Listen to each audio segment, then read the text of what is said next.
Hello there. Good evening, everyone. Thank you for evening. As usual, we've been webcast, so everyone's speaking to the microphone.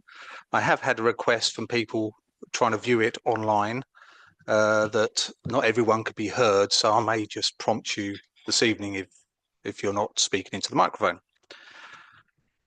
At the last meeting, the extraordinary meeting, that was just after Norma Simon's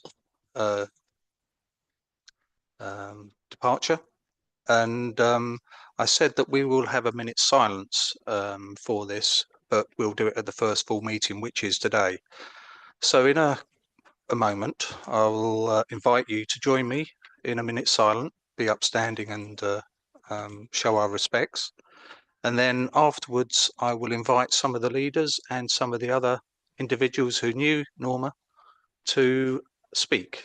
And you know, you've got a few minutes, but just take it easy.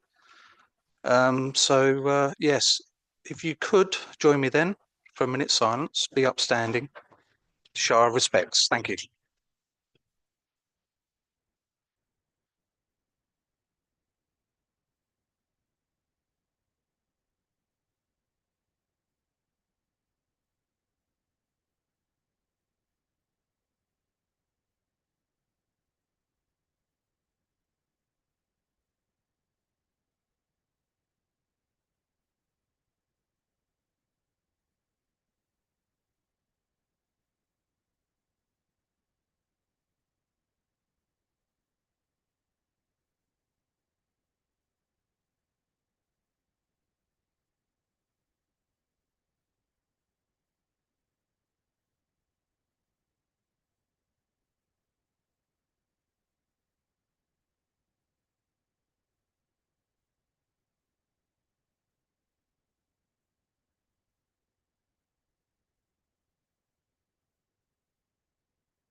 Thank you.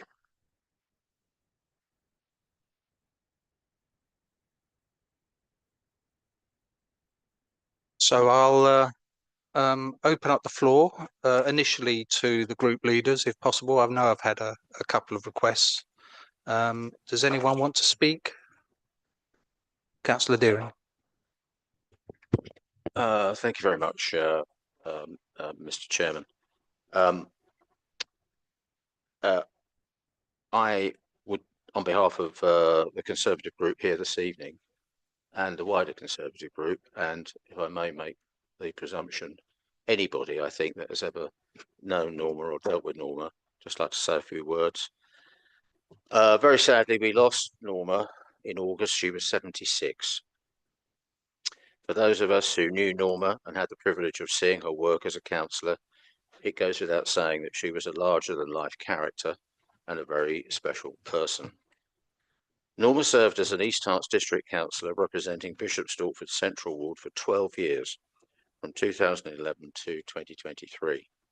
In her time, she was chair of the Health and Wellbeing Panel, and famously, she was this council's homeless champion. She also served more than once as the mayor of Bishop Stortford. I don't think Norma's family will mind me saying that her childhood and early years were very difficult.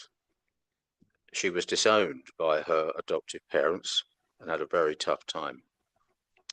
Against this background, it's truly remarkable that Norma hung on in there and grew into the thoroughly decent, reliable, generous and kind person that we all were lucky enough to know.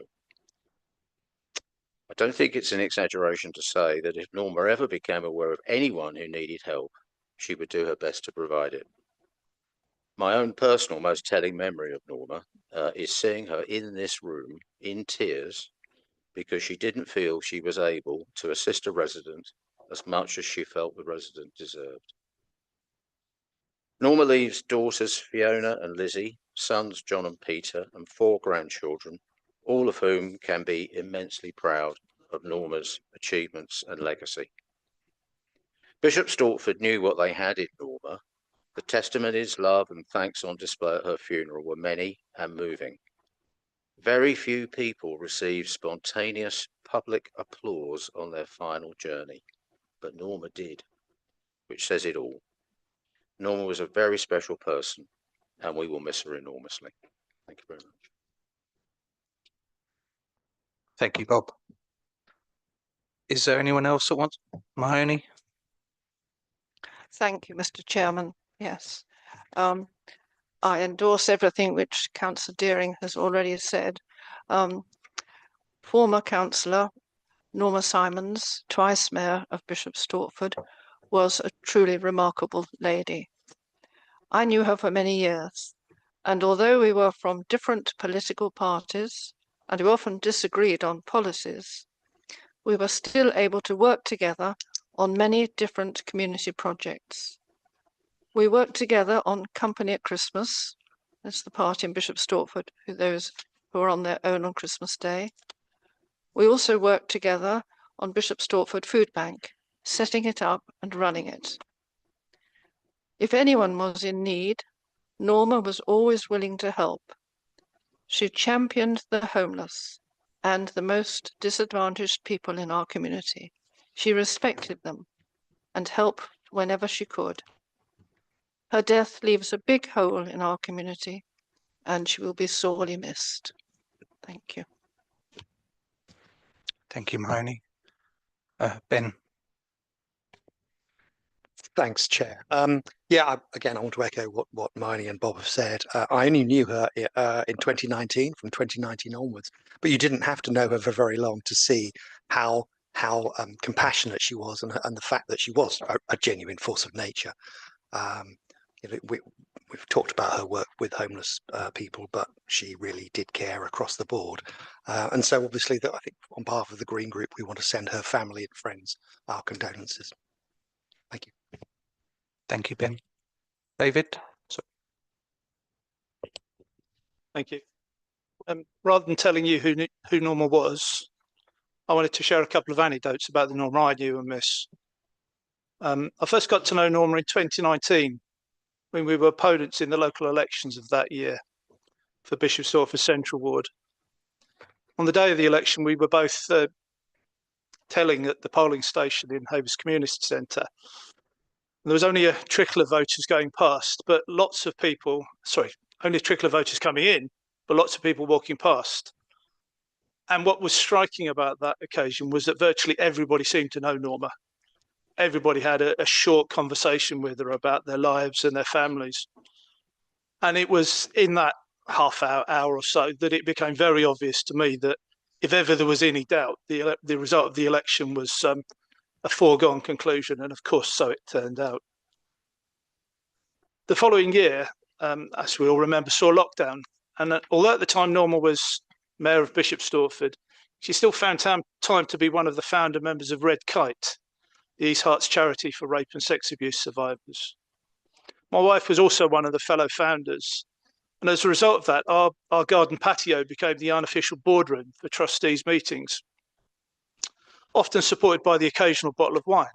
And members, I do want to reassure you that social distancing rules were observed at all times. But occasionally I joined the ladies for post-meeting conversations. And again, during those conversations, I got to know Norma much better. And she often remarked how ironic it was that two political opponents could get on so well. But on reflection, of course, it wasn't ironic at all. It was entirely natural. Norma was so easy to get on with and will, of course, be missed. Thank you. Thank you, David. Graham? I agree with everything that's been said. I had the pleasure of meeting Norma in 1998, late 1998, 1999. And that was for the election in Havers for Central Ward. And we were out delivering leaflets, we were knocking in doors, canvassing, etc., etc. And we got to Elizabeth Road in Central Ward, Havers. And I says, Norma, look at that. Police cars just drove past us. The officers have jumped out and ran into the house. I wonder what's going on. And she looked at me and laughed and said, don't worry about it, Graham. It's my house. I know who they're after. And that's Norma. She put up a lot of people that wasn't so well off, and she continued that through her sort of political life. Now, in that period in time, Havers was, the houses were being refurbished, and there was a Havers action team and a Havers youth crew. And she got actively involved in planting, organising bulbs, daffodil bulbs to be planted throughout the whole of Havers. She got involved with the community centre, got involved with the Wetmore Green play facilities, getting benches and play equipment, etc. And I think one of the things that she really enjoyed most was the bingo that we had organised. She stood in for the bingo when Duncan Peake couldn't do it. Then when Duncan Peake wasn't there, she carried the bingo on, and she was really an asset to the elderly community there. Thank you. Thank you, Graham. Eric? Thank you, Chairman. Yeah, we've heard how selfless she was. She must have been working so hard every day. She also served on health scrutiny at the county's health scrutiny as the representative from East Harts. She cared passionately about mental health, and she worked with all of the housing associations, some of which she wasn't too complimentary about, but she was always helping the residents. And Ruth or I would often get calls from her saying, so-and-so in your ward needs help. There were no boundaries. She would work across the district. And of course, we would either say, yes, we give you our blessing to work with our residents, or no, we'll help you.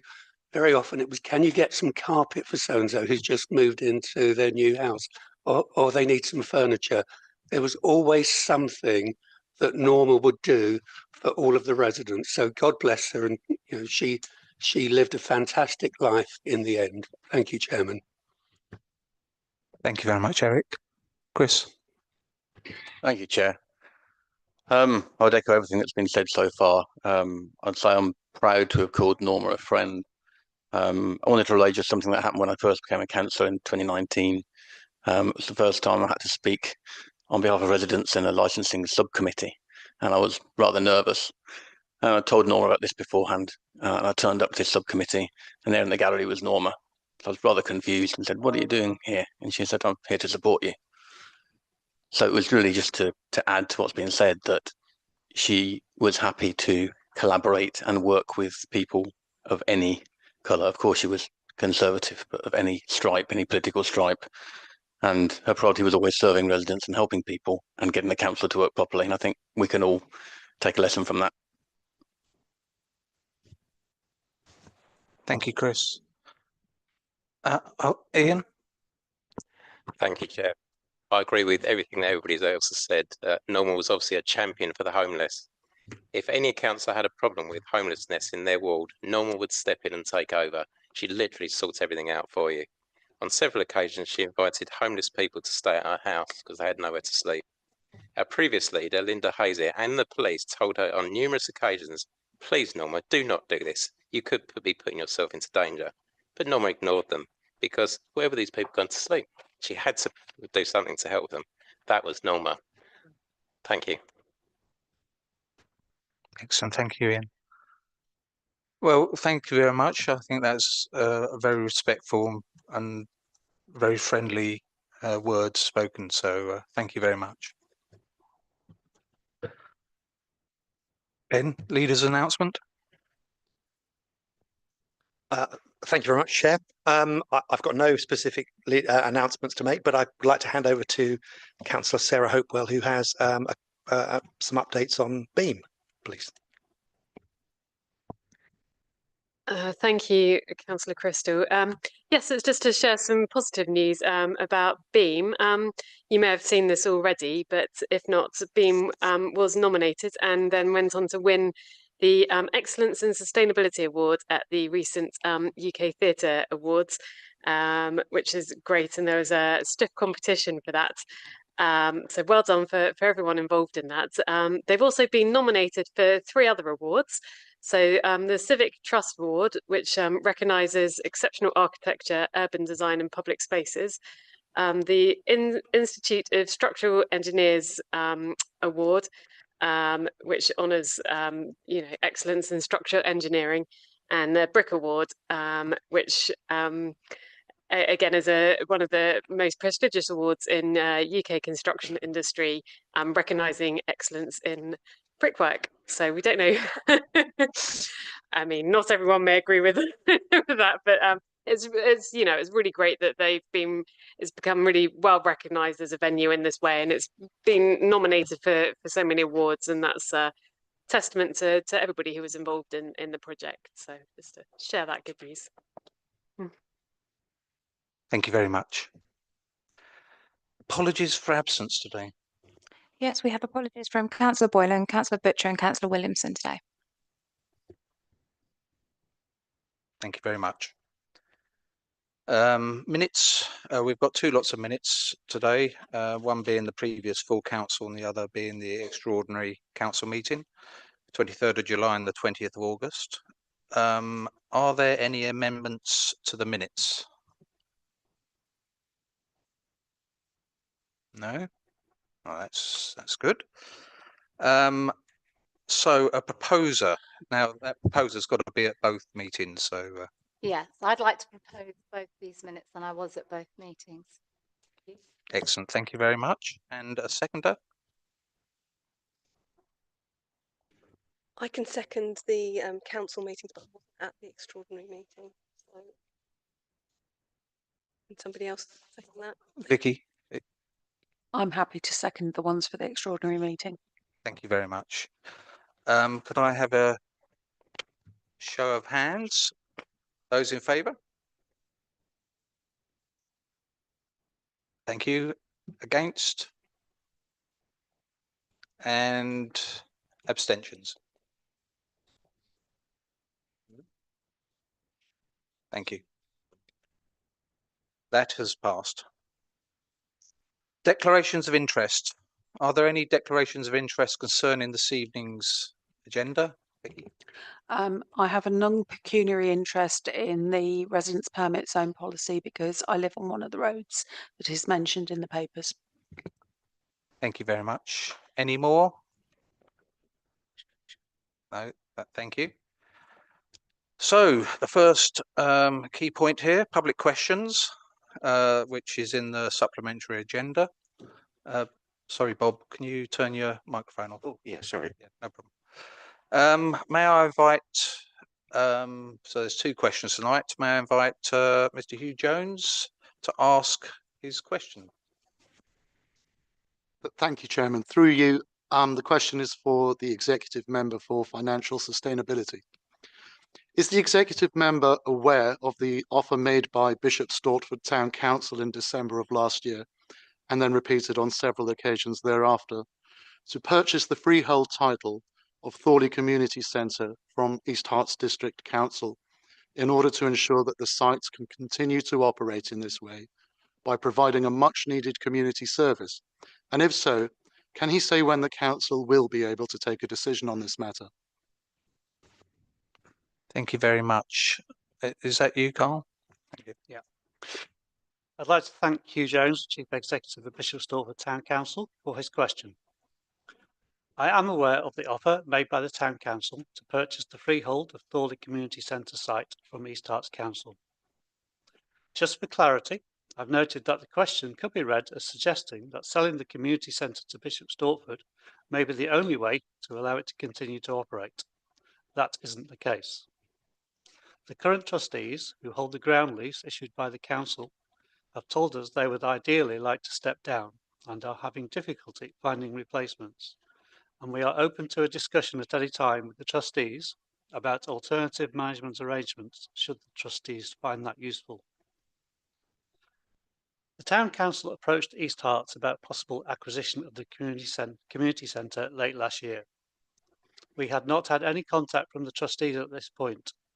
However, we informed the Town Council that we would look at any proposals so long as, in line the duty on the Council to achieve best consideration for any disposal, the Town Council sought and shared professional valuations for the site based on A, the current lease, B, vacant position with a restriction requiring continued community use, and C, market value based on the most valuable use. This is standard practice which the Council follows. Most latterly, for example, when seeking to dispose of the Elizabeth Road shops and flats in Bishop Stortford. The Town Council had some reservations about providing an unrestricted market value. However, the Council has continued to consider its proposal to acquire the freehold. That said, a decision on this is not as straightforward as some may believe for several reasons,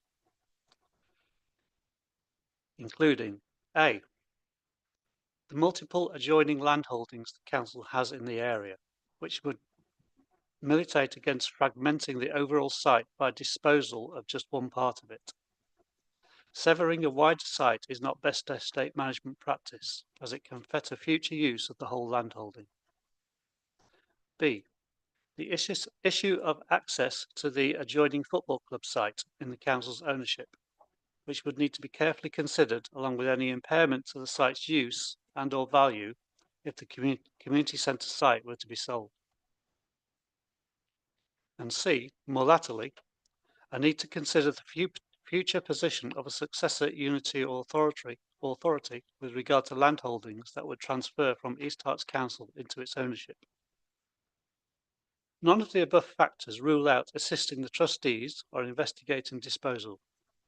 Indeed, the possibility of working with the trustees and Town Council to enable their ground lease to be assigned to the Town Council or in some other way affording the Town Council a lease has been raised with the Chief Executive of the Town Council. Given both the complexity relating to the site and the possibility of a range of different ways in which the various parties could find a way forward, I am pleased that discussions are now in progress between officers of both councils. I hope that through this dialogue an agreed way forward can be found. I trust you will understand that this means I cannot give a definitive date by which the matter will be settled, although I would hope this can be within the coming few months. Thank you. Thank you, Carl. Mr. Jones, do you have a supplementary question? Yes, thank you, Chairman, I do. First of all, thank you to the executive member for his response. What confidence can the portfolio holder provide to this chamber this evening that the following factors have been or will be taken into account in the decision-making process about this issue? Firstly, the fact that the current trust running Thorley Community Centre has actually notified East Herts District Council of its intention to cease to operate in terms of its current membership and staffing provision. In fact, they had hoped to do so by earlier this year. Secondly, the possibility that should the lease be relinquished, the responsibility for running the centre would actually fall to the District Council, with the associated implications for staffing capacity and any desire of the Council to take on board that service. Thirdly, the risk that this much loved and local amenity space and the enjoyment of it by dance groups, martial arts clubs, and casual bookings for birthday parties and children's parties and the like could be lost. Fourth, the fact that the proposal by the Town Council is designed specifically to meet one of its strategic plan objectives of acquiring new assets and similarly assisting one of the District Council's objectives of disposing of assets to raise capital receipts. Fifth, the Council's commitment to covenant to use the site solely for the purpose of community use in perpetuity, thereby protecting the site from development. Sixth, the Town Council's commitment to upgrade the facility, should it be the new owner, by installing an environmentally friendly and efficient air-to-air heating system and upgrade any fixtures and fittings, as it has done with the 3 community centres previously purchased in the past 3 years from East Herts District Council, namely Bishop's Park, Havers, and most recently St Michael's Mead. And finally, that you asking many questions and many points here. it's a composite question, Chairman. Well, we can't. I've got one final. How quickly? How quickly? It's a matter of seconds. Go on then. Thank you, Chairman. Finally, the assurance that if it is the wish of this chamber, any decision about disposal will be taken by democratic votes of elected members of this authority rather than by delegated officer powers. Thank you very much for your endurance. Thank you. Carl, have you got a response to that? I'll do my best. I think many of those factors have been considered. I'm just going to go through them one by one. Obviously, we were aware that the trustees wanted to cease their operation there. I'm not sure whether we've actually been officially notified. I'll have to check on that.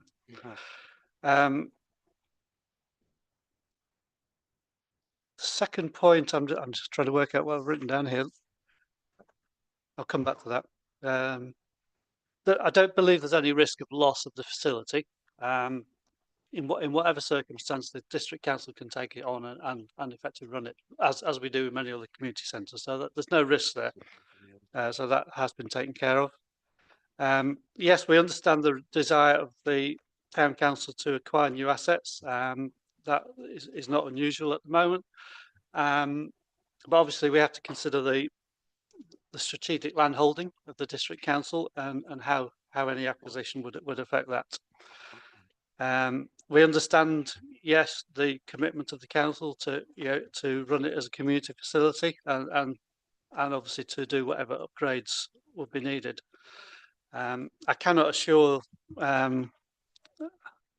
you that the decision will be delegated to the whole chamber. I think that the process normally for selling assets goes through the executive. That's where the decision process normally is. I'm never quite sure how those decision processes are arrived at, but presume it's within the constitution. So I can't assure that it will go to the chamber. I think that's most of the points, and I apologise if I've missed anything. Thank you very much. Thank you, Hugh.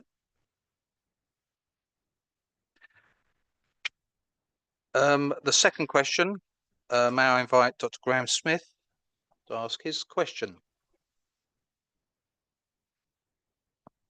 Thank you, Mr. Chairman. My name is Graham Smith. I represent a community group in Bishop Stortford called Friends of Water Lane Hall. So you can guess what the topic's about. Mr. Chairman, I'd like to start by recognising the strong cross-party support we've had from councillors across all parties and from council officials in saving Water Lane Hall from demolition and in helping us assess the commercial viability as we go through to the future. We've had some very strong support in what's been a very complicated situation to resolve. As part of the discussions we've had, the United Reformed Church has now given up the lease on the hall, and we are now in discussions about taking on the lease, part of which would involve us raising around about £1.6 million worth of funding. And in our vision, we're looking at reshaping the hall and having a big entrance lobby opposite the new Old River Lane development site. So it was with some consternation that we learned that there was a separate plan to lease out the area where our entrance hall would be to new parking for the United Reformed Church in Bishop Stortford, which leads me to my question, which I'll address to Ben, who has been very supportive. Thank you very much, Ben, so far. My question is, when East Herts District Council disposes of Water Lane Hall, whether by sale or long lease, can it commit that it will dispose of the whole of the site as originally purchased from the United Reformed Church, including the area currently allocated for parking between the hall and Old River Lane? Ben, I assume that's you. Yeah. Thank you, Chair. Thank you, Graham. Thanks for coming along tonight, and thank you for your question. So, if East Herts Council decides to dispose of or grant a long lease on the site, and it is very much an if at the moment, as clearly the council hasn't decided yet what to do with the building, then yes, it would be the whole site, including the car park area. Thank you very much. Do you have a supplementary question? I don't. That was a good answer. Thank you very much. Excellent. Thank you. You're welcome to stay, obviously, but yeah, you're welcome to go. Okay, thank you. Agenda item 8, the members' questions in the supplementary agenda, page 3.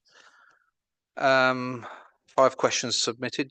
May I remind members that both questions and responding executive member must ensure the questions and the reply are succinct, and the total time allowed for consideration of any question submitted should not exceed 15 minutes. As we now publish a full response the day after the meeting, short verbal responses are to be encouraged so that we may keep within the time limit. Any questions not dealt with at this time will be published on the website. First question, may I invite Councillor Tom Duffy. Thank you, Chair. My question's for Councillor Carl Britton, Executive Member for Financial Sustainability. In the finance papers presented to Audit and Governance and then to the Executive earlier this month, the total aged debt still totals over £1 million. Whilst this has reduced from the even greater figure of 1.8 million since March, this is due significantly to the write-off of over £300,000, which was owed to this council. Does the Executive Member admit to the serious impact of this situation on the council's cash flow? And can he please explain what measures are being taken to collect the remaining debts and get the situation under control? Thank you. Thank you, Councillor Defley, for the question.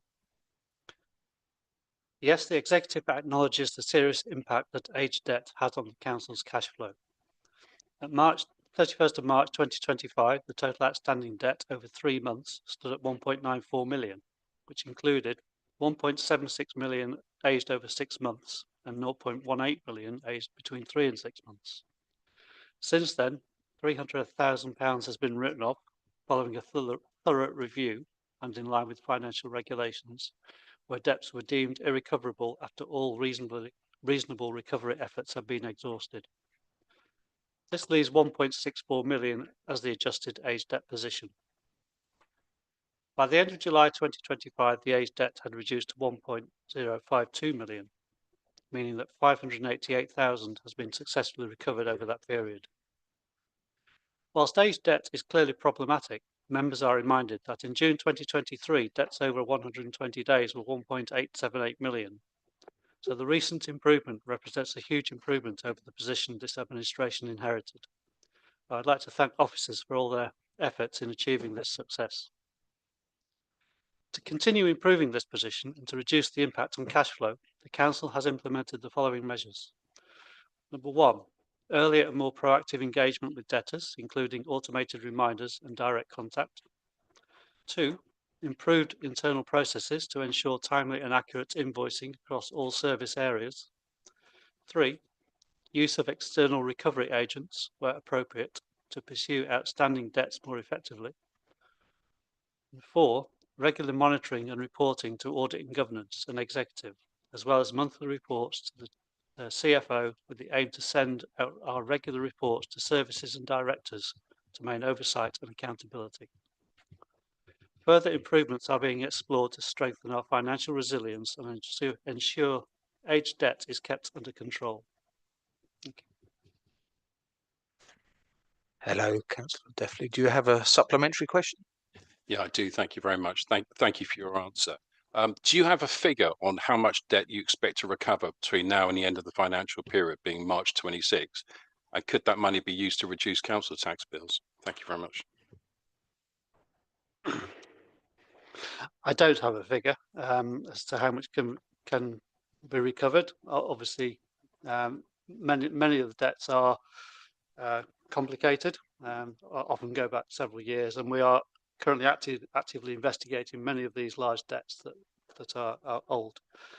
In terms of the debt recovery, I don't believe that will have an impact on council tax bills. Council tax bills are more set by the budget in terms of the revenue and expenditure, and the settling of the debt won't have a significant impact on those figures. Thank you very much. So the second question, may I invite Councillor John Wiley to ask. Thank you, Chairman. This is a question for the Executive Member for the Environmental Sustainability. Now that the recent changes to the refuse collection have been in place for some weeks and the initial issues of the correct bins not being delivered have hopefully been resolved, can the Executive Member advise the Council how many residents are believed to still be awaiting the correct bins to be delivered? Thank you, John, for your question. And I think it's probably sensible if I preface my answer with a general caveat of as far as our records show.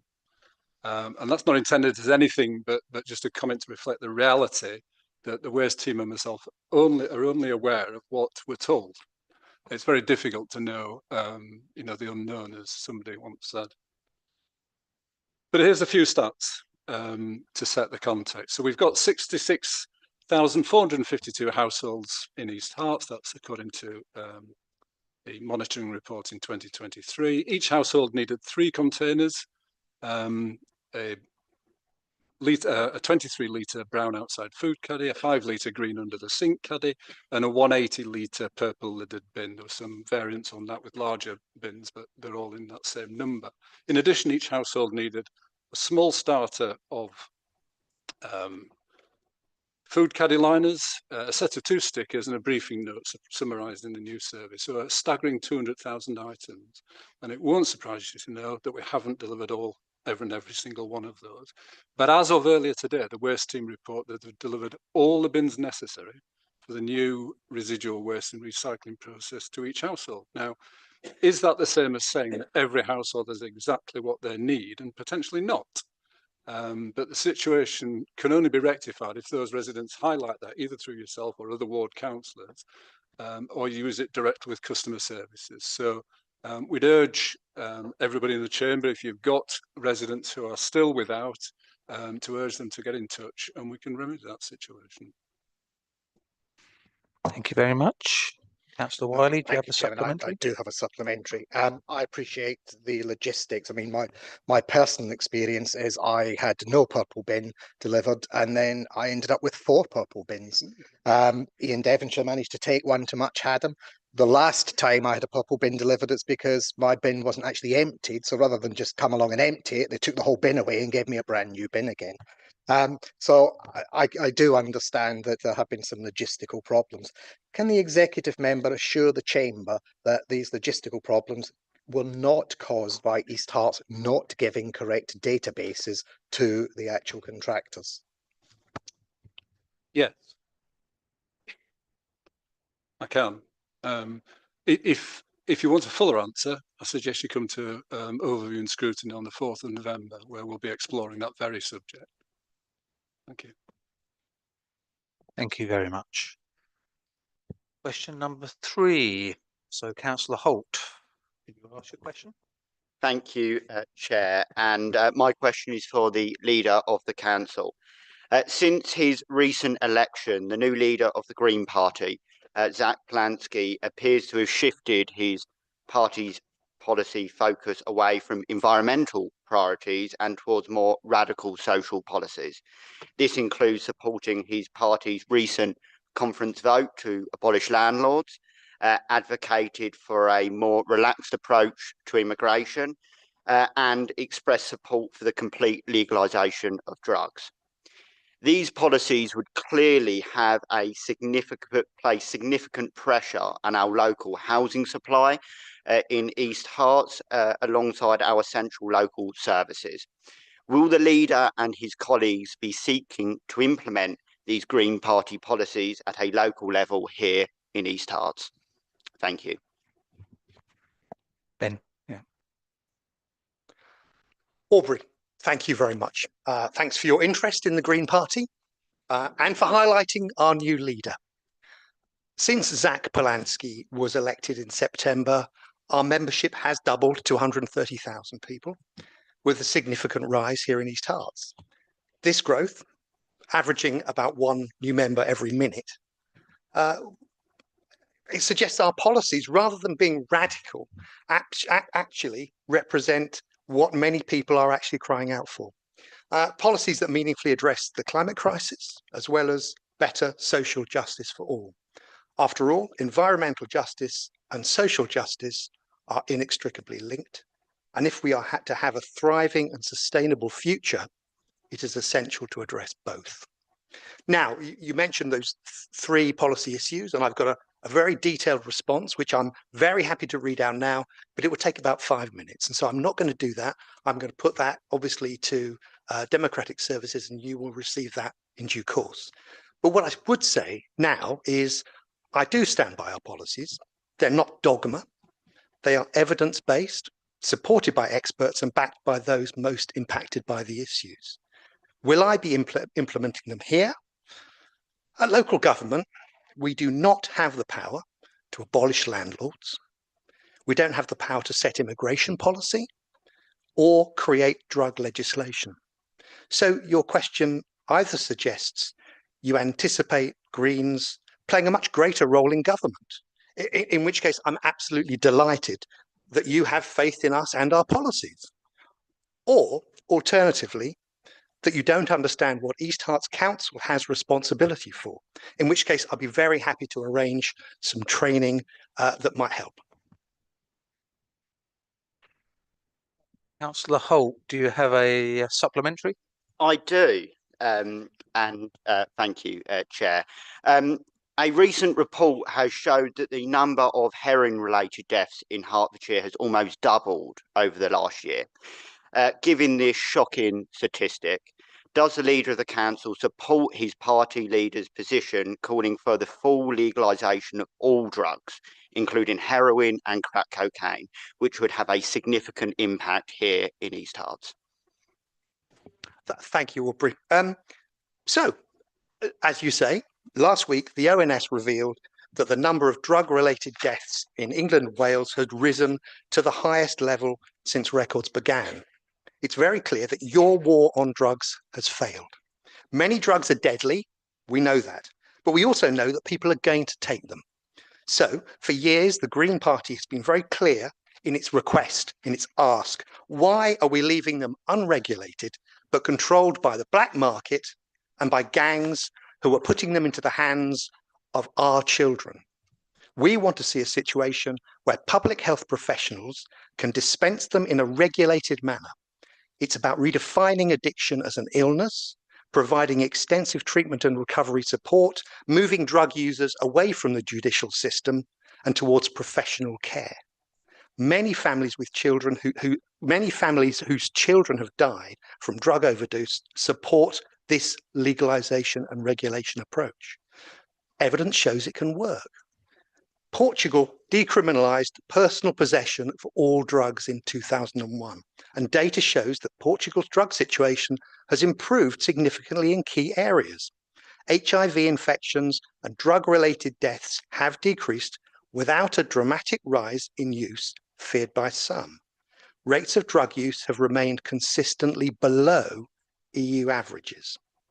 But they have seen that where funding has fallen for drug treatment programs, which are an essential part of the policy, there is increased drug use. The data confirms that a joined-up approach to legalization and regulation, properly funded and properly controlled, can work. I think many in East Herts would welcome that fresh approach. Thank you, Ben. Question 4, can I call on Councillor Jacobs to answer his question? Thank you. My question is for Councillor Carl Britton, the Executive Member for Financial Sustainability.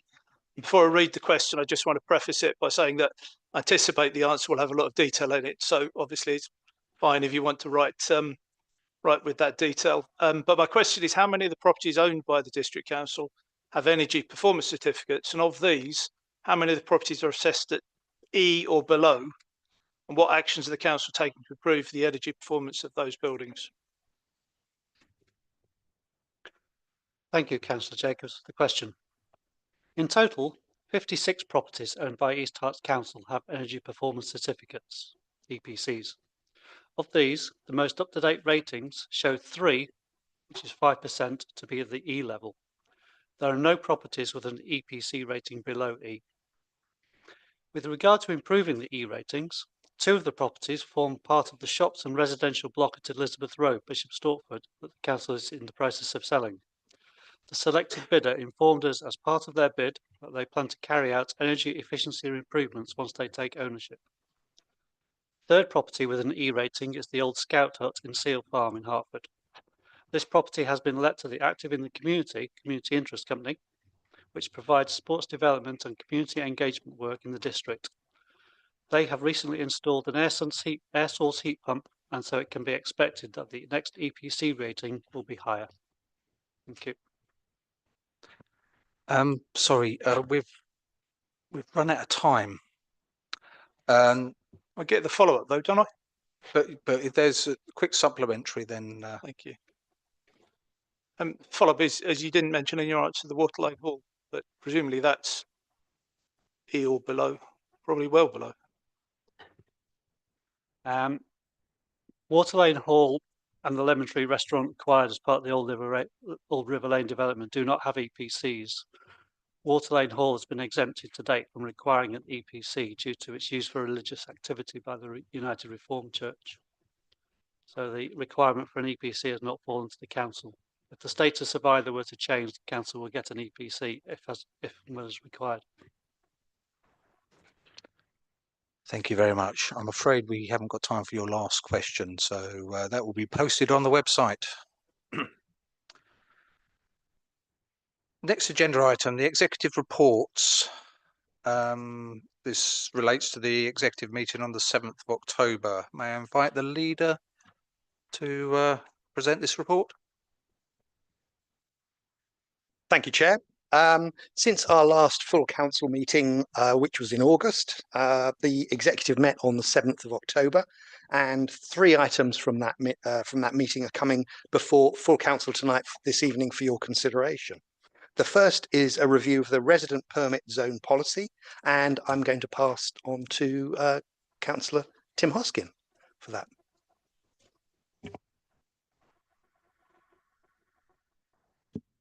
Thank you, Ben. So this report proposes targeted amendments to the East Herts District Council resident permit parking scheme, the RPZs, to both the operational guidance and to the resident parking policy itself. So the amendments I'm going to talk through apply to both policy and operational guidance. And they're aimed, the specific aim of these amendments is to reduce the barriers to RPZ implementation. The RPZs are far from perfect tool, but they are a tool that we've got in order to be able to help residents in limited parking areas. So it helps increase with greater flexibility and responsiveness to local demands. It supports the council's strategic goals around sustainable transport, air quality, town centre vitality. It reflects best practice in that we've had feeds into the policy by City Centre we commissioned for an independent review. And it perhaps more importantly better reflects the lived experience of residents in areas of high parking stress. There are 2 specific amendments recommended within the policy and the operational guidance. The first one is that the non-resident parking must exceed 40% at times of peak demand, and that's a condition that's been in place for a good while. It's recommended that we reduce that from 40 to 10, so setting a far lower threshold. And again, being able to make a more holistic assessment on local context and residents' feedback and officer observations.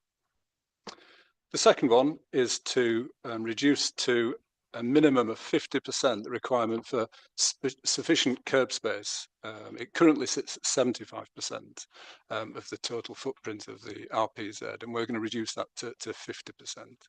And again, many zones have struggled to meet that 75%. So it seems with all the commuting demands of limited road space, with bus stops, cycle lanes, drop curbs, junction protections, etc. That seems a more realistic figure, a more practical figure.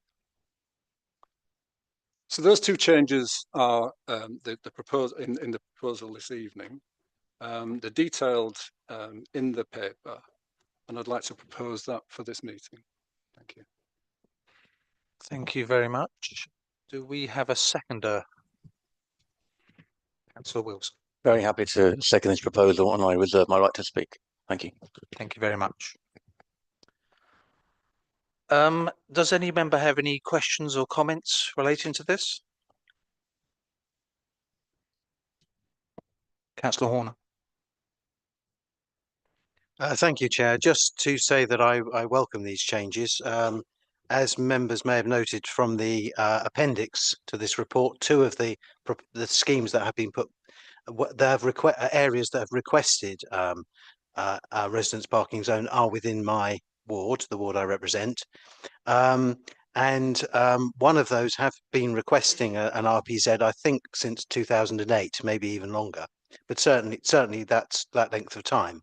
And these changes will overcome some of the hurdles that there have been in place that have prevented that from moving forward. I do note that finance remains a further hurdle that needs to be overcome. I know there have been discussions with Manchester Airport Group, Stansted Airport, with regard to that and the other location within the ward that I represent. But I would ask that further contact is made with them, and also suggest that contact is made with the county council, because whilst parking is a district council responsibility, road safety is a county council responsibility, and often the issues with parking within areas where there is high parking pressure does mean that there is parking on bends, parking on junctions, and the like.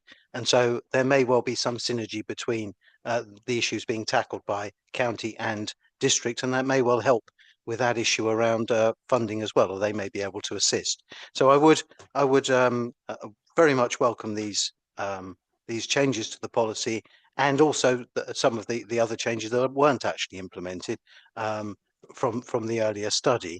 I would welcome this for future. So thank you, Chair. Thank you very much, Calvin. Councillor Jacobs. Thank you, Chair. Two quick points from me. First of all, just like to thank officers and the administration for bringing this issue to overview and scrutiny. We made some very detailed comments, and it's good to see that those comments have been picked up on in this recommendation.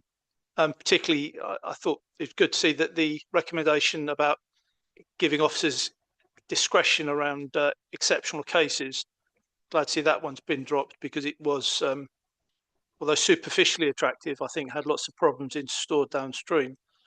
The other thing I welcome is the City Sense analysis of all the recommendations that was missing from the ONS report, and we now have. And just picking up on what Councillor Horner said, there are some recommendations in that report that we're not taking forward at this stage, partly on resourcing issues, for instance. I think it'd be a pity to lose sight of those. So hopefully we can do so. We can keep sight of those recommendations. Just an example, the idea of creating a digital map, which clearly a sensible thing to do, but we just don't have the resources to implement at this stage. So it'd be good to keep a track on those as well. Thank you. Thank you very much, David. Councillor Hart. Sorry. Yeah, I mean, it's a fantastic motion, and I'm really glad we brought it to council. So I'm not in any way arguing against it. I'm just saying that one of the biggest problems we've got is policing them. So I've had a number of complaints from residents around Cousins Road and Ware about illegal parking. So someone mentioned earlier, parking on double yellow lines, obstructing people's driveways, nearly always near schools where parents are trying to drop off quickly while they, drop off little darling and then dash off to work. And the response I got, there was no resources to police illegal parking, that we didn't have sufficient parking wardens to be able to issue tickets for people who do park illegally. And I think the same problem is going to exist with resident parking zones, is that unless we've got the resourcing to police it properly, then although it's a great idea, we'll still end up with the same problem, particularly at key times or any roads near stations, any of those places where where parking becomes, there's additional pressures from non-residents parking. So while I really welcome this and think it's a great idea, I think we also need to look at the resourcing of how it's policed. Thank you very much, Chris. Any more questions? Councillor Deering? I suppose in a way by extension, the question very general is so given that obviously the RPZ regime has been problematic, what level of confidence does the council have that these proposals will actually amount to an improvement? As you say, if they can't be policed, it may be there'll be no improvement at all. So what is your level of confidence that things will improve? Thank you very much. Tim? Okay, thanks. Some good questions there. We've not quite cracked the omniscience bit yet, but we do have a very professional and a very efficient colleague contractor in APCOA who do police quite rigorously our RPZs and our on-street parking, and indeed our car parks as well. So I think it would be wrong to leave an impression that there is no policing going on. That's absolutely the wrong impression. There is active policing going on, but they can't be everywhere all at once. So we need to have a balance between having enough presence so that there is a deterrent without the associated costs of being everywhere all at once. And I think that perhaps addresses some of your comments as well, Bob. Confidence in this, I think, is reasonably high. That we can improve it. We've got a working case study of one in Ware, which we were lucky or fortunate enough for one of the residents to come and represent his case at executive previously.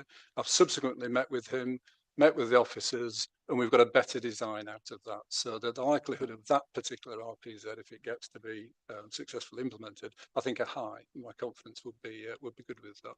Just to tie in with Calvin's point, we work closely with the Hearts County councillors in that particular ward, the two ward or one district and one ward councillor, and actually identified, and perhaps this is an overlap, Calvin, with what you were saying. They had a yellow line scheme in place, which actually in isolation would have been bad, but together is superb. It sort of manages the both things. It addresses road safety, which was driven by an ambulance incident, but it also sort of targets the RPZ into a tighter space. So I think I agree with working with across the boundaries.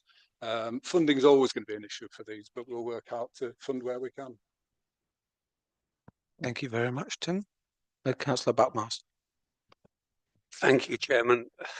I always find the concept of RPZ very challenging as a county councillor who deals with highways issues every day. And of course, we very often receive requests from residents, and it isn't always appropriate to comply, and they very often wouldn't qualify anyway, and there's always the danger of, depending on the area, of things moving on. I probably said this overview and scrutiny. I guess the thing that really concerns me is the reduction of down to 10% of non-residents occupancy at peak times, because in certain places that non-resident occupancy could be local businesses, and there could be a lot of them. So I'm a little bit ambivalent about this. Just thought I'd mention that. Thank you, Chairman.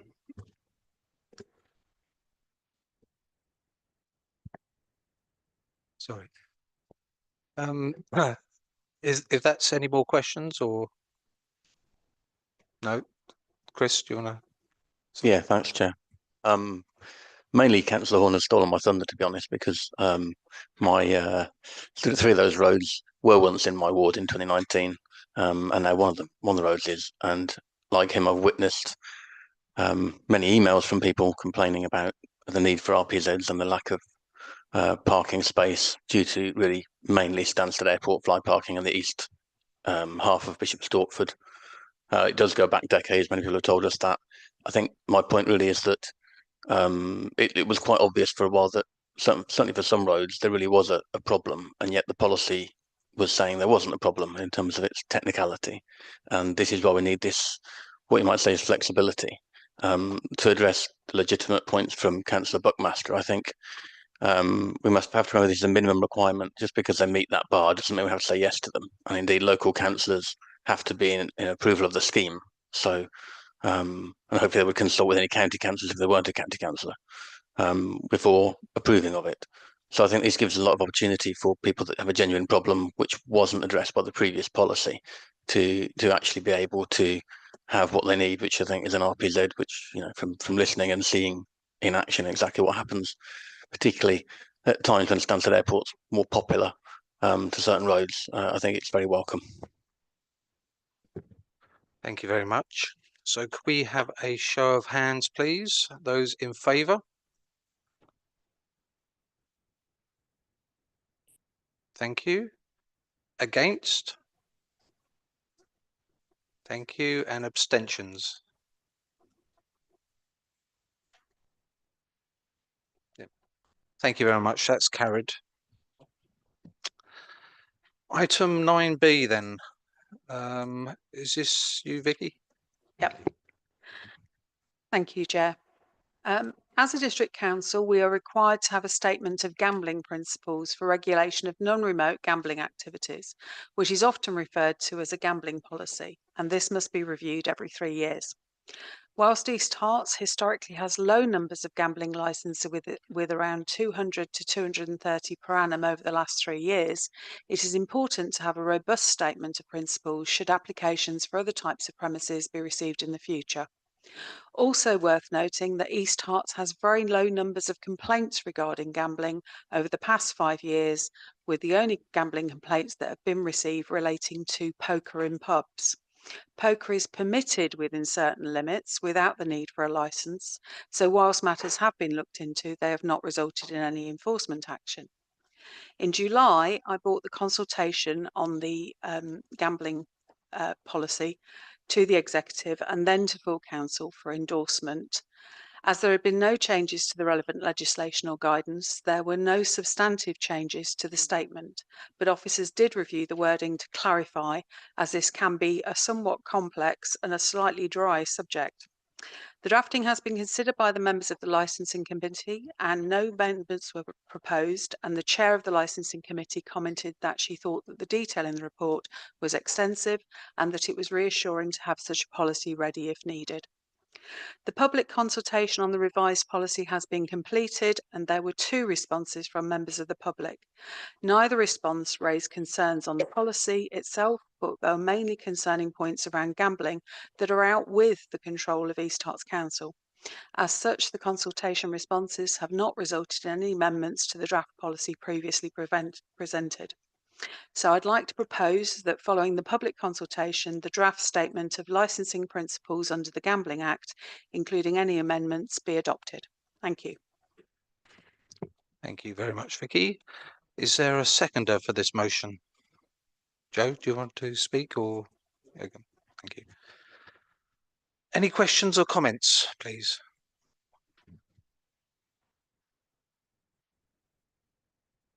Sorry, Mahoney. Thank you, Mr. Chairman. I strongly support this recommendation and the statement of licensing principles. I especially appreciate the points made at 10.7 and 10.8 in the document. This is where comments have been made by Public Health England, and these comments are noted. The comments highlight the impact and effects that problem gambling can have on the physical, mental, and emotional health of people who are addicted. Problem gambling can wreck lives, and it is a serious health issue. There were also interesting comments from 2 residents who responded to the public consultation, as Councillor Glover Ward has alluded to. One resident expressed concerns about advertising by gambling premises which were near to schools. The other asked the council to do as much as legally possible to protect people from the harms which can be caused by gambling. I share this sentiment, and I do fervently wish that the district council could have much wider powers to regulate gambling. But in the meantime, I support the powers which we do have, and I support tonight's recommendation. Thank you.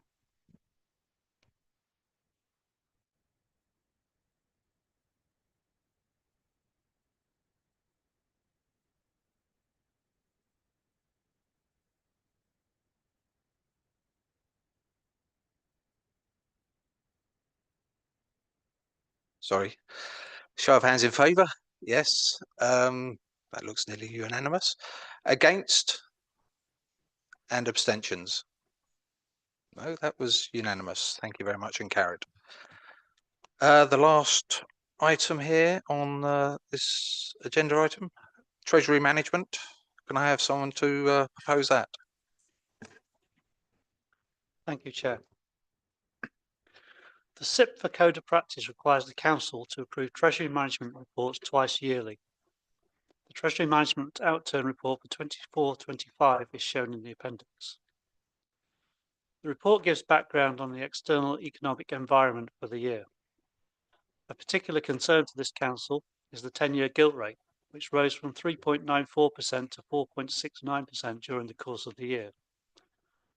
The gilt rate is the key factor in determining the cost of borrowing for the Council. The report also details the Council borrowing. Over the year, total external borrowing rose from 53.6 million to 64.5 million, whilst investments rose from 33.7 million to 39.3 million. This means the net borrowing increased by 5.3 million. The reason for this was the continuing need to fund the capital programme. Almost all the borrowing is short-term loans. This is because the Council hopes to refinance the loans at a lower interest rate when that becomes possible. It is hoped that with inflation forecast to reduce, interest rates will begin to decline and enable the Council to reduce its interest costs. Forecasts of lower inflation, of course, are almost mandatory given the remit of the Bank of England and often are not reflected in reality. Of note on the investment side is that the Council has withdrawn from the Lothbury property investment. Over the year 24-25, total investment in property funds reduced from 17.8 million to 12.8 million, with the funds directed into more accessible investments until needed. The report also shows that the Council has complied with the SIP Treasury Management Code by measuring the prudential indicators. I'd like to propose this report. Thank you very much, Carl. Can I have a seconder, please? Miriam? Yeah. Reserve your right. Okay, thank you very much. Any questions or comments from members? No, that was very good. We will take it to a vote then. There is a single recommendation on this about the Treasury Management Outturn. Could I have a show of hands in favour, please? Thank you. Against? And abstentions? Oh, that was good. That's carried unanimously. Okay, so moving on to agenda item number 10, the political balance. Is this you, James? Thank you, Chair. In line with paragraph 3.3J and K of the Constitution, the Council is required to approve its political balance and allocation of seats. The political groups within East Hearts Council are entitled to an allocation of committee places in proportion to their representation on the Council, and following the departure of Councillor Woolacombe from the Green Group to sit as an independent, the political balance of the Council needs to be recalculated. Members will recall that a similar recalculation was required in May of this year following the election of Councillor Terry Smith of Reform UK, taking the vacated seat of ex-Councillor Wolfe from the Conservatives. At that time, it was agreed that the Overview and Scrutiny Committee would be increased from 14 to 15 members, in line with recommendations from the Member Constitution Review Group, and to ensure political balance across committees. Following the most recent change in political balance, it is now recommended that the Overview and Scrutiny Committee be reduced back to 14 members, with a 1-seat reduction to the Green Party group. The proposed political balance representation of each group is set out as paragraph 2.6, and the recommendations are as set out on page 147 of the agenda pack. Thank you. Thank you very much, James. Could I have a proposer for this motion? Councillor Watson. I'm happy to propose this. I think it should be straightforward, black and white. It's either wrong or it's right. Thank you very much, Stephen. And for a seconder, Councillor Joe Thomas. Thank you, Chair, and I reserve my right to speak. Thank you very much. Comments and questions? Okay, probably is quite black and white then, really. On that basis, there's two recommendations here. Could I have a show of hands in favour, please? Thank you. And against? And any abstentions? That's carried unanimously then. Slightly more complicated one now, agenda item 11. Now, I understand this is going to be broken into two parts. Ben, is it? Yeah. Yeah. Okay then. James. Thank you, Chair. The Council's Independent Remuneration Panel has made recommendations for the adoption of a scheme of allowances to be paid to members. Their report is set out between paragraphs 2.1 and 4.10 of the report at item number 11. The panel met 3 times on the 29th of July 2025, 12th of August 2025 and 26th of August 2025, considering the current allowances and whether it should recommend to Council a reduction, no change or an increase for the 26-27 civic year. After speaking with several members, including the leaders of nearly all the groups on the Council, the panel has made the recommended changes to the allowance set out at paragraph 4.0 of the report. The panel's reasoning for recommending these changes can also be found at paragraph 4.0. The recommendations can be found at pages 153 and 154 of the agenda pack. Thank you. Thank you very much. Could I have a proposer for the first part, the recommendation for A?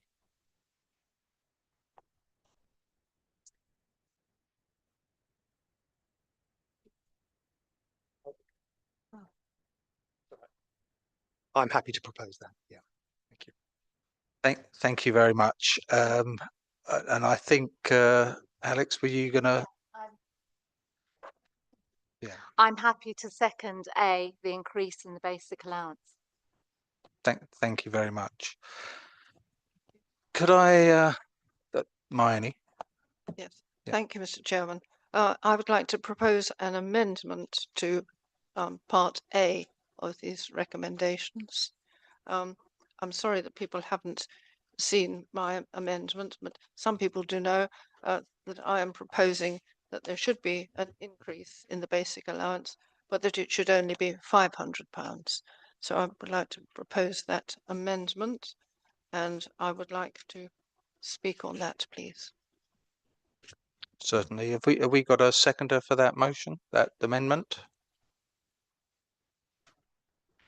Thank you, Carl. Hermione? Yes, thank you, Mr. Chairman. Firstly, I would like to thank the independent panel very much for all their hard work on this subject. They have made a very thorough examination of the background, and they have compared us with the other 9 districts in Hertfordshire, and it seems that East Herts is actually the most lowly paid.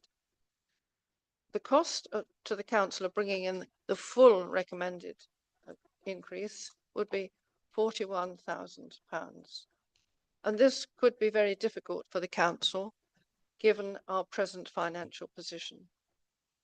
But at the same time, we do need to give assistance to councillors who may be finding it difficult to cover their expenses of being a councillor. I do support the general idea that councillors should receive some financial support, acknowledging that no one expects to become rich, and most people genuinely see being a councillor as being an act of community service. But there are some people to whom council work does bring financial costs, and they deserve to be helped. No one should be deterred from being a councillor by worry about financial loss.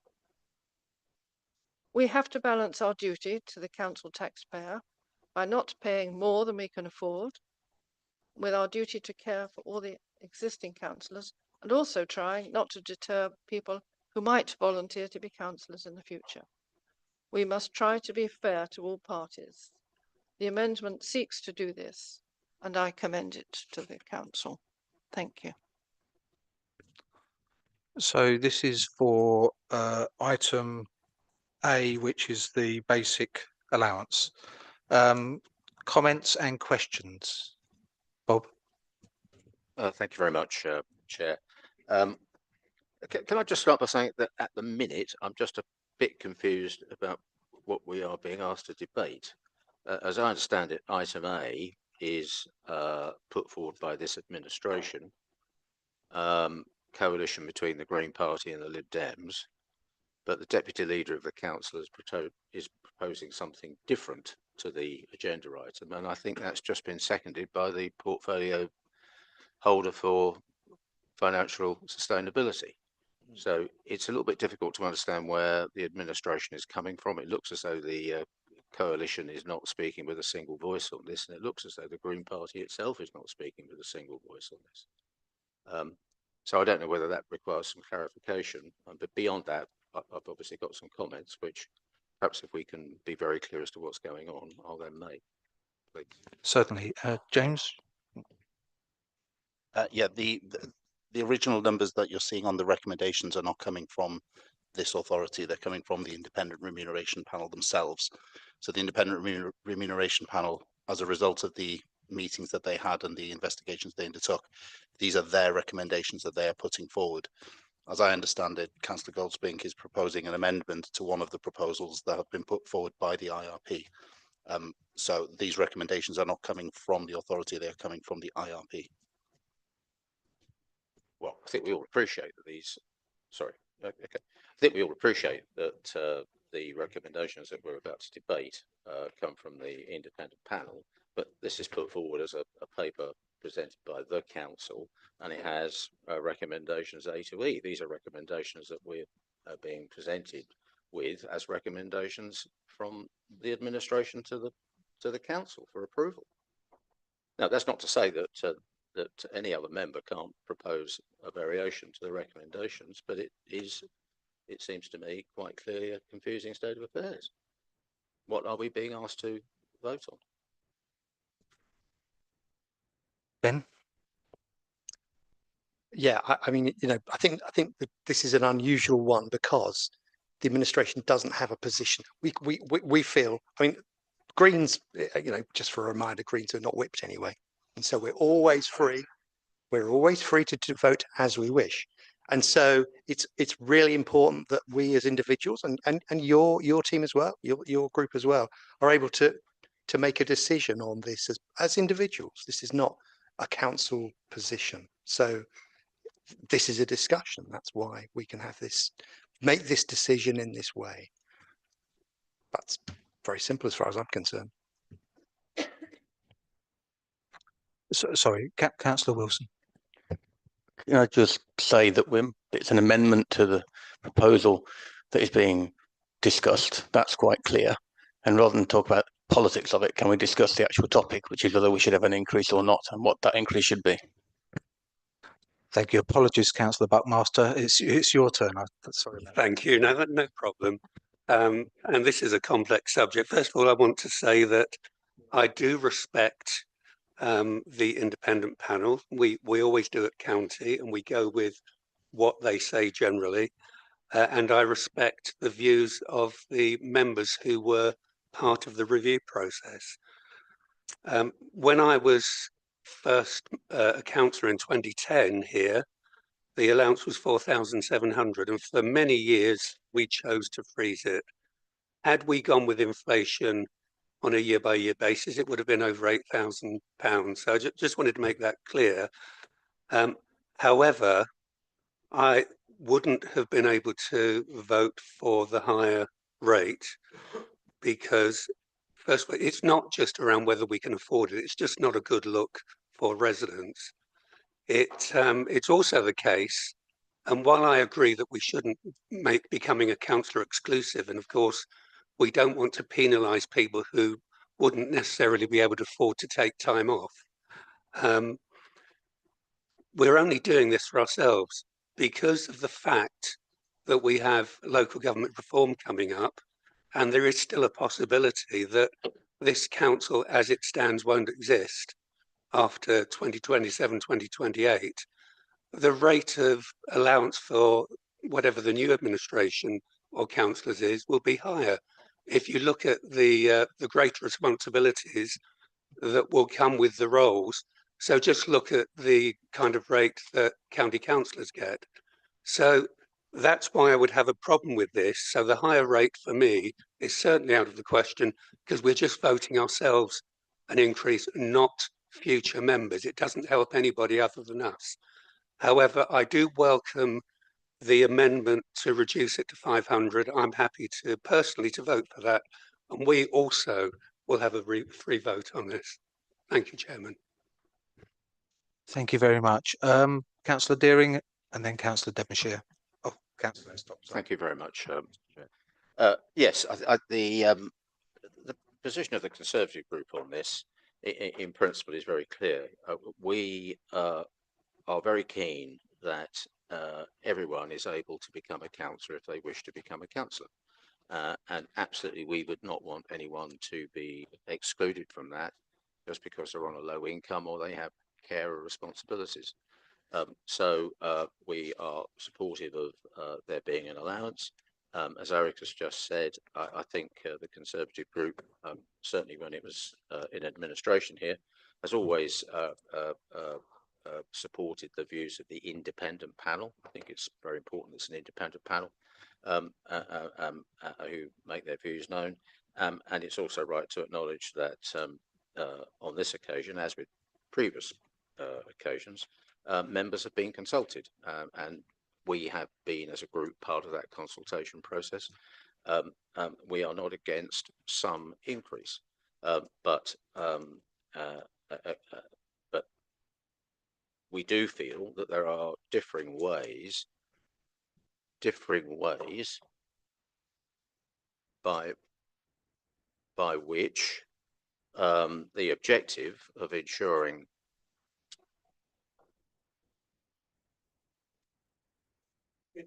I'll just pause.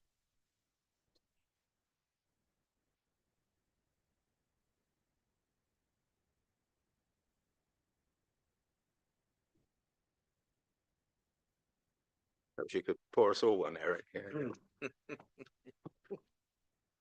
Yeah, but I think we can carry on. But in our group, we do feel that there are different ways of arriving at the principal objective, which is just to make sure that nobody gets shut out from being a councillor because they're on a low income or they have caring responsibilities. So as a group, we have different views about item A. My own view is very similar to Eric's. I would have been uncomfortable with the proposal as we had thought the administration was recommending. Much more sympathetic to the alternative that Councillor Goldspink is trying to move forward the meeting. And another alternative might, of course, be an increase in line with CPI. So my own position, personal position, would be an increase of 500 or CPI would be more appropriate than the proposal in the paper. Thank you very much, Chair. Thank you very much. Ian, I've taken things out of turn. Yvonne was first, so Yvonne, yourself, and then George. Thank you, Chair. Yeah, I'd like to support the amendment. I think the allowance we have is more of an honorarium than a payment. It's difficult to apply pay type rules to it. Yes, I respect the work of the panel. That's the right way to go about it. But I do hear what Councillor Goldspink says about the cost to the council. And I agree that we should be getting an allowance. And I think the amount that we have recognises what we do, and I think it's fair and does attract people to stand. There's no need to compete with the other authorities. I think there's something quite, we should almost be proud of being down the bottom in terms of allowances. I think that's fine. So I would support the amendment. I would also say that I would support increasing the amount that goes to executive members because of the work they have to do, but that's not on the recommendations. Thank you, Chair. Thank you very much, Ian. Thank you, Chair. I find the amendment a lot more palatable than the original recommendation. However, it is still nearly 9%. Our staff are getting nothing like 9%. Our residents, who we're all here serving, are paying more for their council tax, their garden waste bins, utility bills and food. So I can't see how we can justify paying ourselves nearly 9% extra when our residents are suffering. Thank you, Chair. Thank you very much. George? I'm going to be unpopular. We need to stop being squeamish that you pay councillors.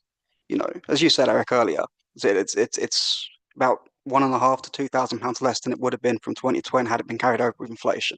This is a rise of what, £821, and now we're debating over a £300-odd increase, decrease from that. The fact is, if you want people to put themselves forward, you have to pay them. If you want them to put time and time to do the job, you have to pay them. In every position, you know, you get paid. We can't be squeamish about it. And if you want people with the analytical skills and the ability to debate very minute amounts of money per person, you know, we'll look at Councillor Deering's questions earlier about the amendment and who was proposing it and why and what. If you want that level of talent and ability, then you have to pay for it. And as residents, as a resident myself, I wouldn't have been annoyed had Ben, when back in 2020 or some whatever, had his pay risen because he's a brilliant councillor. If you want people to work very hard, but you know, don't be. It's just silly. MPs are on 90 grand. County councillors are on what, 12, and we're arguing over 800 recommended by an external body. That's not us. That is another group of people who have assessed the work that happens and determined that that's the increase in value necessary. Thank you, George. Councillor Clements first. Sorry. Yeah, thank you, Chair. I think I'll probably join you in being unpopular here. It's an independent panel, and there's a reason why it is independent. And I have, you know, a huge amount of respect for Nicholas, as everyone here has. They have gone and put a lot of thought into what the right level is, and you know, maybe we're squeamish about it, maybe not. But I don't think we are best placed to be making the decision. Like, there is a reason it's an independent panel. There is a reason they have gone away and spoken to us, looked at, you know, everything else, and come back with a recommendation. If we aren't going to follow the recommendation, why have the independent panel? And you know, I appreciate where you're coming from, and lots of people said, you know, we don't want to be exclusionary. We want to, you know, everyone to be able to stand. But that's the opposite of what we're now saying. You know, the financial barriers are there. As councillors, we tend to be, you know, we are whiter, we are older on average, we are richer, we are more male than most of the people we want to represent. And part of the reason for that is that, you know, there is privilege that comes with all of that, and part of that is financial privilege. And you know, great, many of us here might not need it, and that's fantastic. And I know there are, you know, people across the party who donate the allowance, and fantastic. But that won't be true for everyone, and it won't be true for everyone that we would want to be standing. And like I was saying before, I don't think we are the ones who are best placed to make the decision about what the right level is. And I think it's a bit, I don't know, dangerous almost for us to be coming and saying, yeah, we know better than the panel. So respectfully, Marnie, I'm voting against the amendment. Thank you there, Councillor. Councillor Deafley? Yes, thank you, Chair. Yeah, I've got one question. It's been quite interesting listening to everyone. Where is this money coming from? This £40,000 or slightly less, thanks to Councillor Goldsby. Where's it coming from? I've seen the mid-term financial plan. I'm not saying it's a horror story, but it doesn't make good reading. So can anybody here answer that? Vicky, Councillor Smith. Thank you. I'm probably going to echo a lot of what Councillor Clements has said. I have an enormous amount of respect for Nicholas Moss, and I think the panel will have considered this really well. You would have to question why there is an independent panel if we're going to kind of put our own personal considerations above the thoughts of an independent panel. Why have them at all?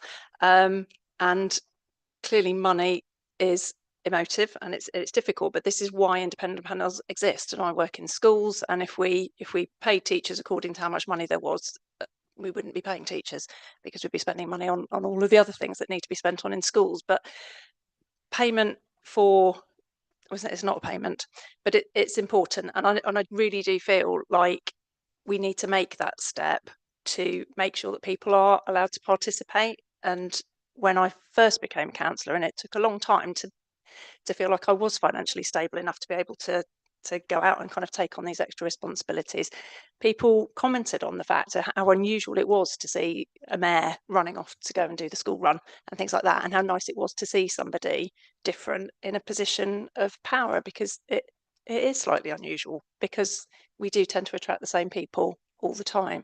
And I think it's really important, A, that we listen to the independent panel, and B, that we take steps to encourage a wide variety of people to take on this role, because we really need that representation. To me, that's hugely important.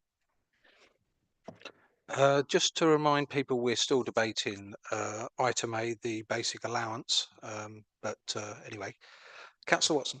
Oh, sorry, James. Well, yeah, just to clarify, we're currently debating the amendment to that A. So if members can be mindful of the fact that we're discussing whether or not to amend the original A from 821.21 to 500, the wider discussion on whether or not you want to take any pay any heed to the recommendations will come after the amendments has either been accepted or fallen away. Thank you. Councillor Watson. I would like to speak in support of the independent remuneration panel. They have looked at the evidence impartially and come up with a recommendation. And I think I would assume and I would hope that they would take into account the fact that, as Councillor Smith has said, we're not all independently wealthy. To do a lot of what we do involves giving up work, and for people to be attracted to stand as councillors, and in the next few years we may be looking for replacement councillors. We've had some drop off in the past, and we might be asking councillors to extend their councillor role for an extra year as the LGR goes forward. And if we want to hang on to councillors and attract worthwhile candidates, we need to be attracting people across the whole spectrum, and not just those of independent wealth, the retired people that we tend to see again and again. We need young people, people with families that can justify to themselves that they can live on some of that allowance, offset against maybe loss of wages or childcare commitments or other considerations. Thank you. Thank you, Stephen. Councillor Dumont. Thank you, Martin. And I think I'm just starting a nosebleed, but it's come at a really inconvenient time. But hopefully, I'll get this out. It's a very. I'm pleased that we're having this debate, and lots of people are getting involved. I find this personally something a very difficult topic to navigate. We're told we've got, going back to Councillor Deathley's point, where's the money come from? It comes from the budget. So we spend the money on councillors, we don't spend it on something else of services. That's the very open and transparent answer. We're told that we would, in this term, and I'm sure you in the previous term, had lots of difficult decisions to make. So this is a difficult decision. We've lots of services have closed, we're selling assets off, all these things are happening. And I certainly see this as a very difficult decision to have to pay ourselves more. I really wanted to speak about the point about the independent panel. I don't know how teachers' remuneration is set. I don't know. It's probably set at national level. I'm guessing they don't vote for it themselves. We're voting for our own pay. So I do see it as very different. And I see the independent panel as providing a recommendation. And we're still a democracy, and therefore these decisions should be taken by elected members. And there is definitely a political element to this and a beliefs aspect to it. It's not just about technocracy where we're told this is what it should be and we should just accept it. If that was the case, why have we got a planning committee?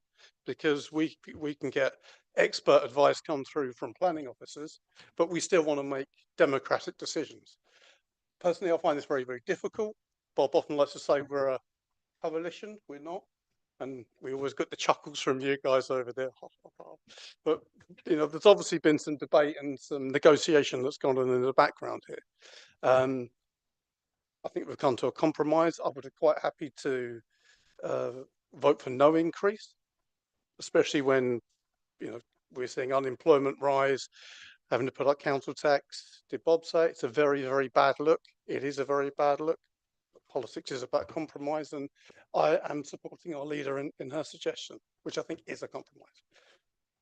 Eric looks like he's itching to say something. Thank you. Councillor Hart. To come back to the original amendment about whether it should be 800 or 500. Oh, sorry. To come back to the original point about whether it should be 800 or £500, it's a spurious point, because what's £300? Is that £30 roughly a month? And then take tax off that. It's a meaningless. It's a good gesture, but it's somewhat meaningless in the scheme of things, because we're asking our officers to accept a pay rise of 3%, which everyone will acknowledge is a pay cut. We're also asking our officers to deal with a recruitment freeze, some redundancies probably, so do more for less. And we expect them to turn up to work and do exactly the great job that they have done before without very little complaint. And they all do, actually.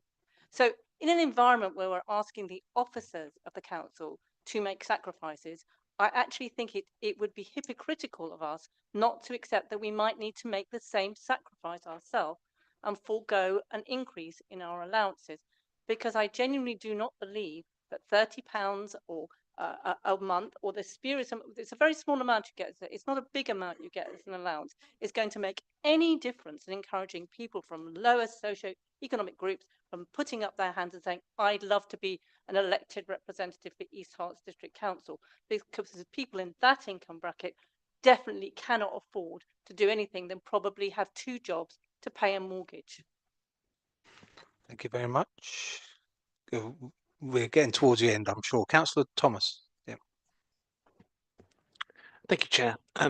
Firstly, when we're talking about sort of procedural sort of motions at the end, Councillor Deering was mentioning. Well, I'd very much like to invite him to the next Liberal Democrat conference for more procedural motion questioning. It's certainly something.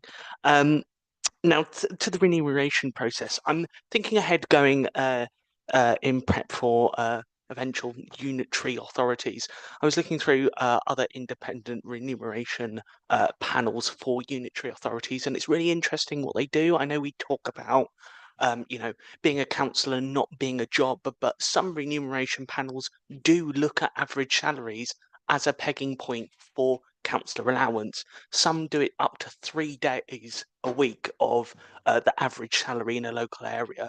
So what we think as councillors our role is, sometimes it's disagreed with by the sort of local remuneration panel. I thought that was interesting to sort of bear in mind, particularly as we sort of set up for unitarisation. Is that the right tone we want to be giving out sort of in preparation for unitary authority? However, on the other hand, we talk about improving diversity in our chamber. I'm not sure whether the difference of £300 is going to improve diversity within the council chamber, sort of in the long term. I mean, if you compare to local authorities that give certainly more than us, then I'd say actually we're somewhat punching above our weight, which I know is not a great thing to say, but and then we go back to that other point on budget. Where is this money going to come from? It's not a great reputational thing to be doing. So for that, I'll be voting for the amendment. Thank you very much, Chair. Thank you. Miriam, are you the last one? Graham? Oh, okay. Graham, Alex, and Miriam. Thank you. I will be supporting the amendment because I think it's a good compromise, given the points that have been made. My heart lies with Councillor Clements and Councillor Smith. I think on the whole we should go with the independent panel, but realising the difficulty of the situation. I think some things have been a bit skewed, however, because we've not recognised the fact that this hasn't been looked at since 2023, so it's not the same as an annual increase for an officer. There is a difference there, but yeah, as I say, my heart's with the panel, but I think this is a reasonable compromise. Councillor Dahl? Is it okay for me to speak at this amendment because I'm seconding the first motion? Can I speak as well? Okay, so I just want to pick up. I mean, I think what I'm hearing is that the increase will matter to some people more than others, and I think what's really important is that the younger people who've come in to politics stay in politics, and I think, you know, if you have an increase when you're younger, it's a lot higher proportion of your income than when you're older. And I might not be popular for saying this, but those of us who don't need this increase could donate it back to the council. And so that would be my suggestion. I will be voting against the amendment. Sorry. Councillor McAndrew? Councillor Dale's just touched upon my point. I've listened to both sides of the argument, and I think it was quite right that you've put the amendment forward. And there's been a very good discussion on both sides. And taking on board with George and various other on the other side of the argument, there's a valid point for it to remain the same. But on the other hand, the argument, there's a good point for it to be reduced. But there might be a third way, as Councillor Dar suggested, was that if it was minded to be increased the full amount, there's a whole host of people in this room that could not take that full amount, and the council wouldn't have to foot that bill. So that would be a third way. I don't know if I need a seconder for that. So is that a proposal or a proposal on an amendment?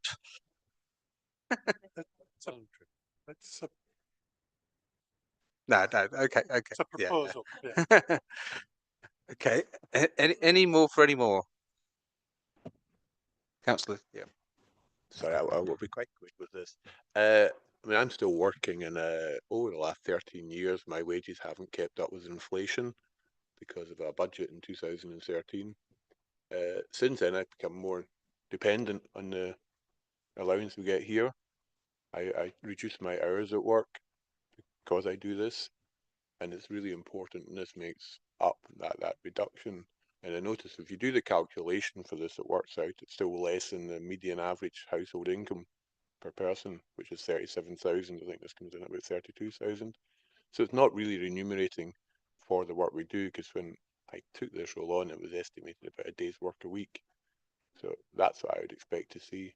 So I actually oppose the amendment, you know. And I know many people do more than a day's work a week. I'm working 4 days a week. I limit my work to 4 days a week, but 1 day a week. Thank you. Thank you very much, Councillor. Vicky, this is for the amendment again. Yes. I don't think any of us do it for the money, because if we did, then we wouldn't be here.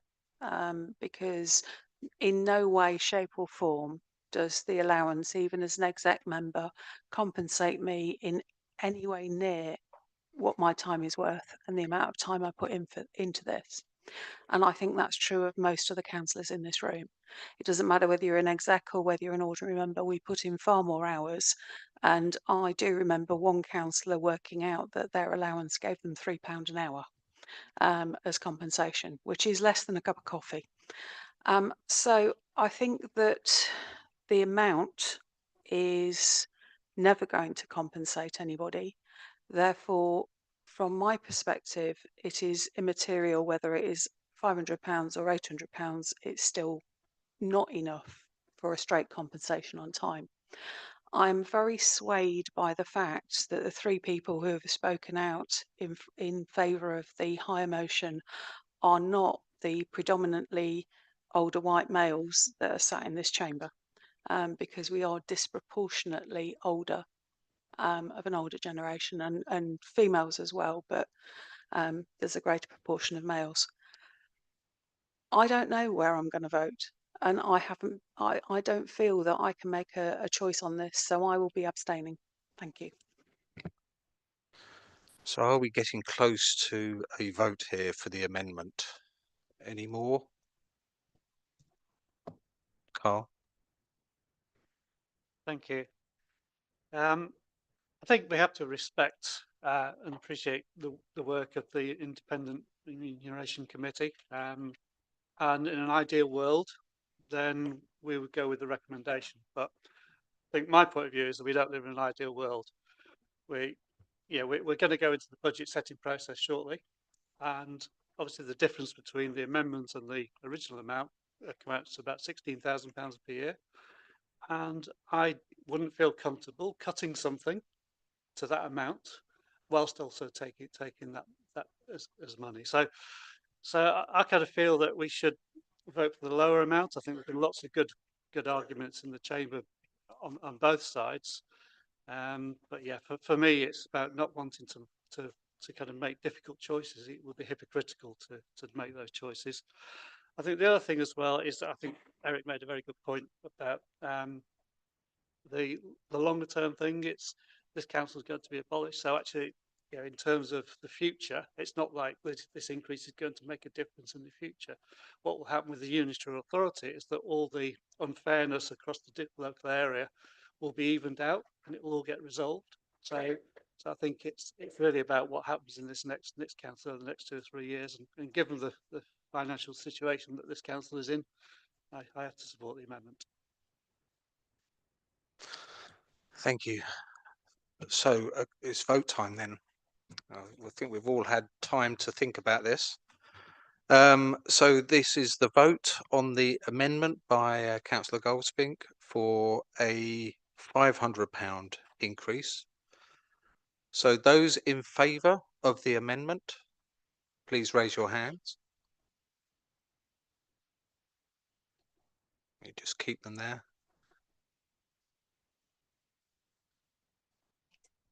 Okay, and those against the amendment?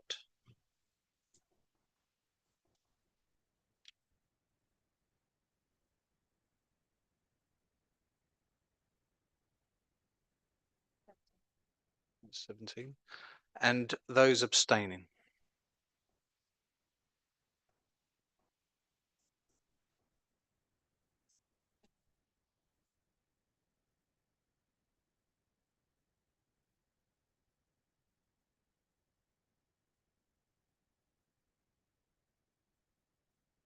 So it's obviously very close, this one.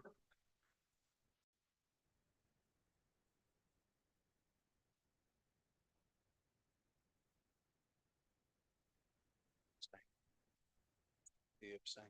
No. Did you vote? Yeah, you vote. Okay.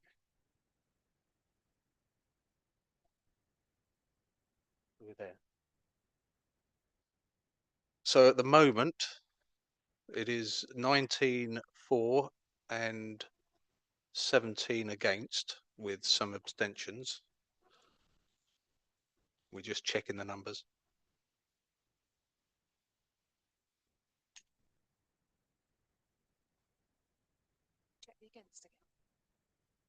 Right, we're going to have to recount the against.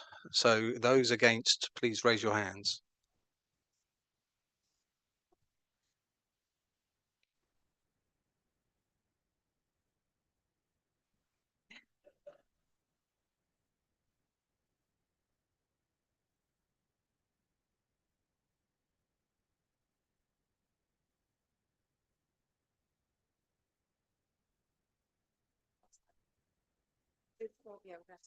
Yeah, sorry about this. This is a very tight one. So those in favour, please raise your hands.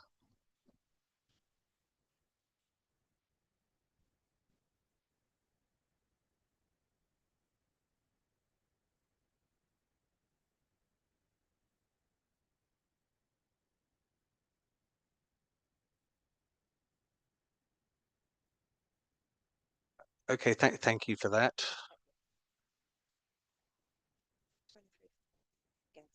Well, that's slightly different. 23 for, 15 against, and 9 abstentions. So that is carried. That is for the amendment for £500. Now we are to debate the further recommendations B to E. Point of order, Chairman, we have to move that to a substantive.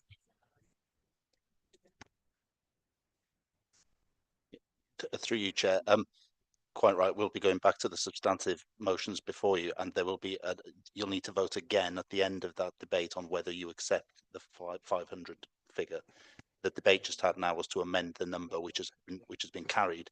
Whether or not you accept that recommendation will be voted upon at the end of this debate.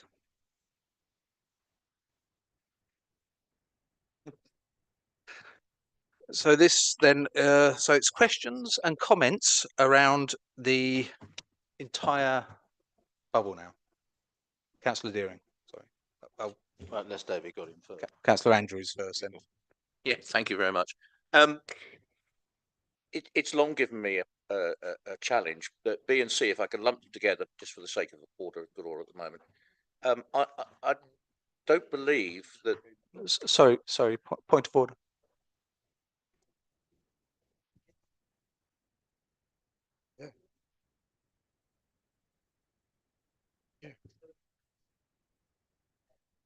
Yeah, we've done that. That's been handled. No, we haven't. Yes, no, we we haven't. It's going to be at the end. It's going to come back to it. Sorry, Councillor Andrews. Having watched the Congress a lot lately, you know, this is the yieldy thing that they do. But yeah, now B and C, if I could just bring them together, because there is a common strand, and it's been a challenge for me for 20 odd years, and that is those figures do not represent anything like the cost of providing the care that we are doing. Now, somebody shouldn't be penalised simply because they're a carer.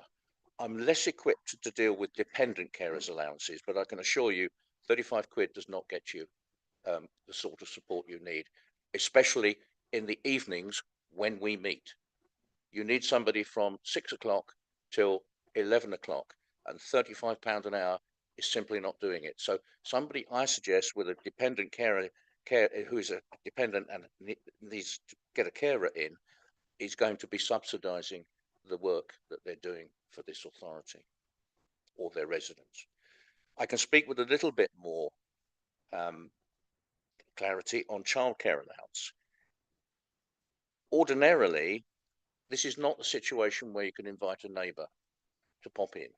This is not a situation where you can invite your 15-year-old son to do a bit of babysitting. This is not a situation where auntie can run round and do it, because we make requirements on the standard of care, quite properly, on the standard of care provision that this pays for, which includes a properly trained carer with all the qualifications that are appropriate for the age of the child. And as we know, a 6-month-old baby requires a lot more of those qualifications than possibly somebody, a young child of 10 or 12. But this just doesn't cut it. And I don't think there's anything we can do about it at this present moment. But I would rather hope that going forward, and possibly this is something we can discuss, I think, briefly at a future overview and scrutiny, is that the IRP is briefed, not necessarily by us, but by somebody who's expert at it, on the true cost, particularly in my case, of childcare allowance, because £20 an hour at short notice for 4 or 5 hours in the evening, late into the evening, is just not going to cut. Thank you. Thank you, Councillor. Councillor Deering, did you want to speak still? Yes, I do. Thank you very much. Very important not to let David have the last word, apart from anything else. Again, as a group, we are voting freely on items B, C, D, and E. But we do have one point in relation to items B and C, which is that we are not entirely comfortable with the last line and a bit of each of those paragraphs, i.e. the wording with discretion for the leader to vary the sum if demonstrably necessary. we're just a bit concerned how that works into any form of budget discipline. It's not a reflection on the way the leader would come at this, but it just seems to be open-ended, and we're not comfortable with that. If those words were to be removed from B and C, at least in principle, subject to David's bigger point about the amounts and the efficacy of it all, we would have no problem with B and C. Thank you. Thank you very much. Councillor Watson. I just want to support what Councillor Andrews said, and it seems derisively small, and I would be much happier if this was, say, £5 more per hour further.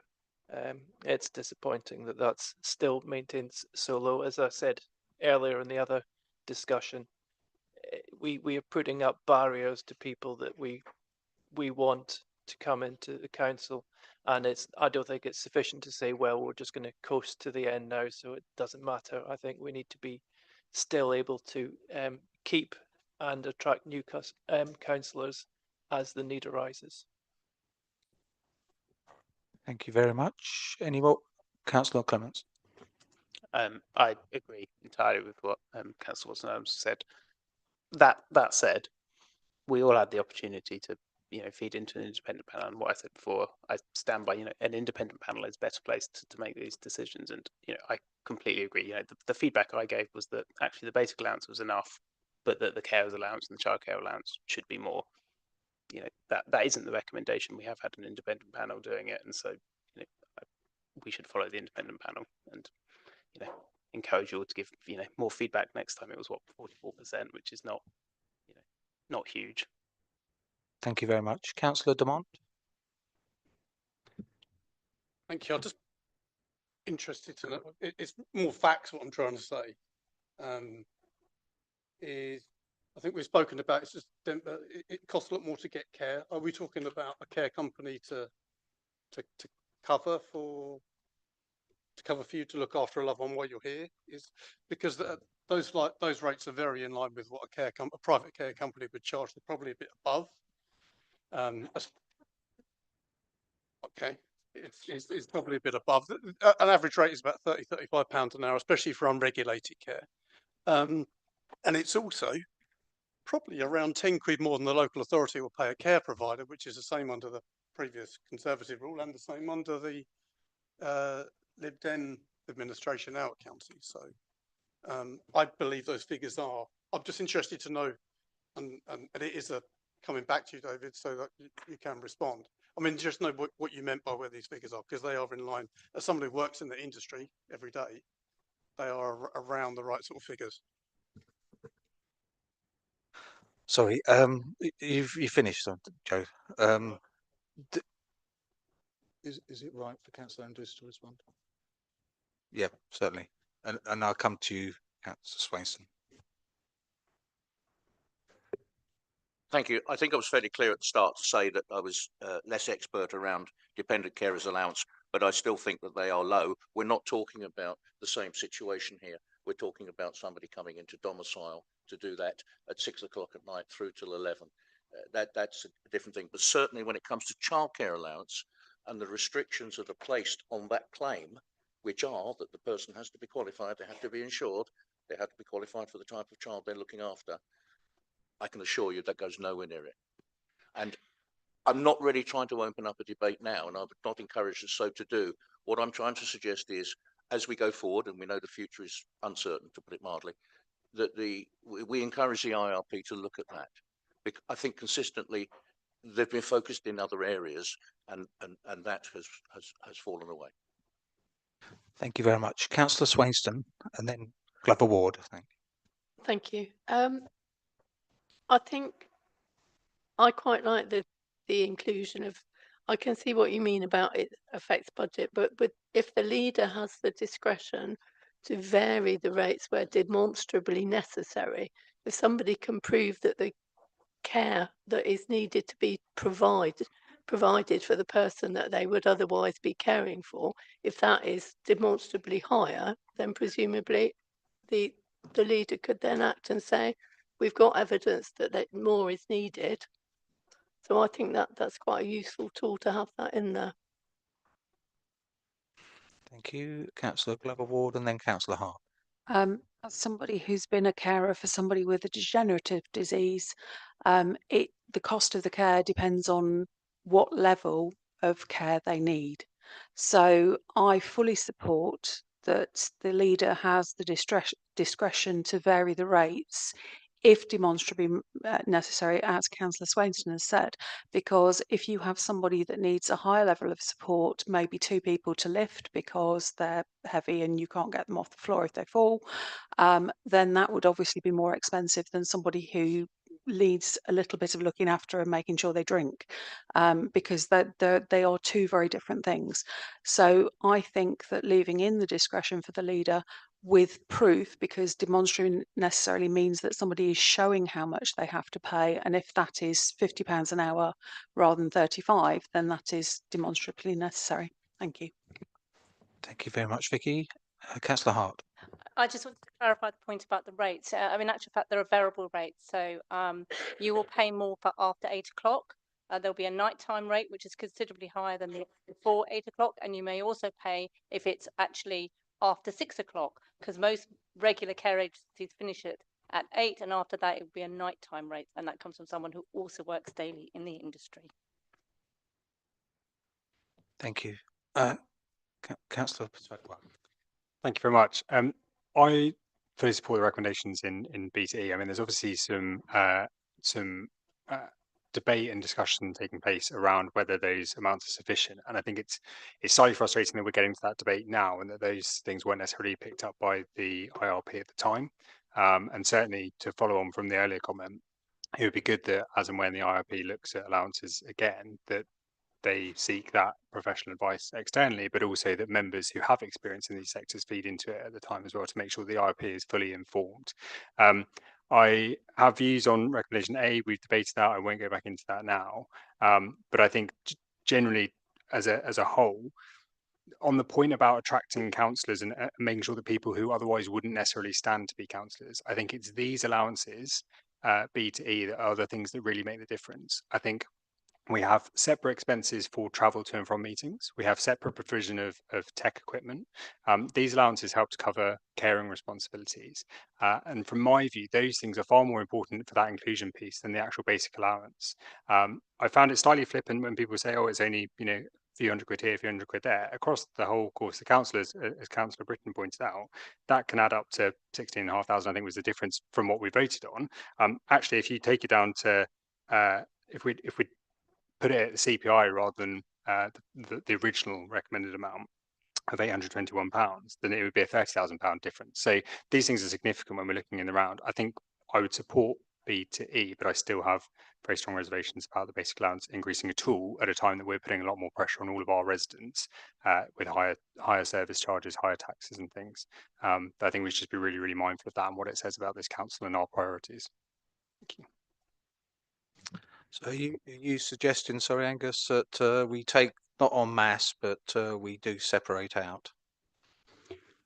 I would be happy for us to separate out a vote on recommendation A and then recommendations B to E on block. So there's 2 separate votes for this item. Okay.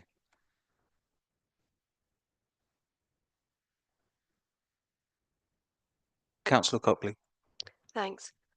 Possibly not something we're going to be able to get through tonight, but just in relation to B and C, I think it's also important to think about when those actually apply. So we're obviously talking about them applying when people come along to meetings, but if you're a councillor and say you have to go and meet a planning officer on site and you've got a child, you have to try and take some holiday off work so your child's in school or do something else. You can't have this kind of cover. So for, again, people who are in a situation whether they don't have family to support or they don't have sufficient income to pay for themselves, then I think, it's just worth taking when the circumstances can apply, and how easy it is to get that cover and anything we can do to help there as well. Thank you there, Sarah. I'm getting a bit of legal advice here, but Councillor Buckmaster, do you want to add? Yeah, thanks, Chairman. Yeah, I agree with the points that Angus made earlier. And also with the comments in the previous debate that Councillor Hart made around the fact that, you know, whatever the increase we make, it's actually not going to encourage the people that we would like to. And in fact, it is the Bs and Cs. It's providing the right level of support for those, which is, it's really then informing how I will vote even on the amendment, whether it's separated from B, C and D or not. But I've listened to what everybody is saying. I've now come to my view. Thank you, Chairman. Councillor Wilson. Thank you. Just wanted to put a perspective on the position I was in 2019. Now, thankfully, my finances are much healthier. But in 2019, I was working 2 jobs to make ends meet for a family of 4. I was the only one full-time working. I dropped my second job to do this effectively as a second job. Without the amount of money that was available from that second job, I would not have been able to be a councillor. So people being, if Councillor Plasterwhite said flippant, people are also being flippant about the fact that sometimes £100, £200 does make a difference. It depends on your circumstances. Perhaps none of us been in that circumstance, but my rent had to be paid, not mortgage, by the way, but rent as well. So there are people in that circumstance, that exact circumstance, when the amount of basic money does matter. Thankfully for me, that's not the case now, but there may be someone else in this room where it is the case. Councillor Horner. Thank you, Chair. I would very much support dividing this between a vote on A and B and B, C, D and E. I think I was under the impression, and I apologise to Councillor Andrews by suggesting otherwise, but I was under the impression that that was what was said at the beginning of when we started to discuss this item. But I do think we should have those votes separately. The other thing that I was going to say, there's been several references to CPI, and a CPI increase would be less than what is being proposed. We have to remember that this is after 3 years. This is only a sort of triennial review of allowances, which means that CPI would be compound over those 3 years, would actually be not that much less than what the panel was suggesting at the beginning, and certainly more than the £500. But that does raise the question, and perhaps this isn't relevant because of LGR and the fact that this council may well be abolished, but perhaps some annual review using a particular mechanism which is tied to pay for staff, which is the case at the county, might be a better way. Certainly an annual review, so that we don't have these big steps up that we are quite understandably, given that the finances of the council are squeamish to take, but we wouldn't be in that position. So there are 2 points, but I would very much recommend that we have the 2 votes. Thank you, Chair. Thank you very much. Sarah? Thank you.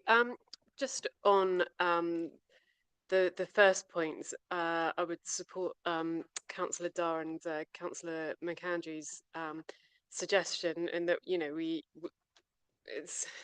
don't know everybody's finances. Some people will be in a position where you know, they could choose to donate it back to the council or donate it to activities in their area. For some people, actually, that extra £50 a month, not even that, is a significant amount of money. And you know, I think it's tricky when we're voting on something that we're all impacted by and we all have you know, an interest in. And you know, at the same time, I think we do need to bear in mind that we're not all in the same position. And yes, if we are in a position where we feel we don't need it, there are options to do with that, without then depriving the people who it would have a real meaningful impact on. Thanks. Thank you very much, Sarah. Before I engage James, Councillor Andrews and Councillor Dar. Yeah, okay.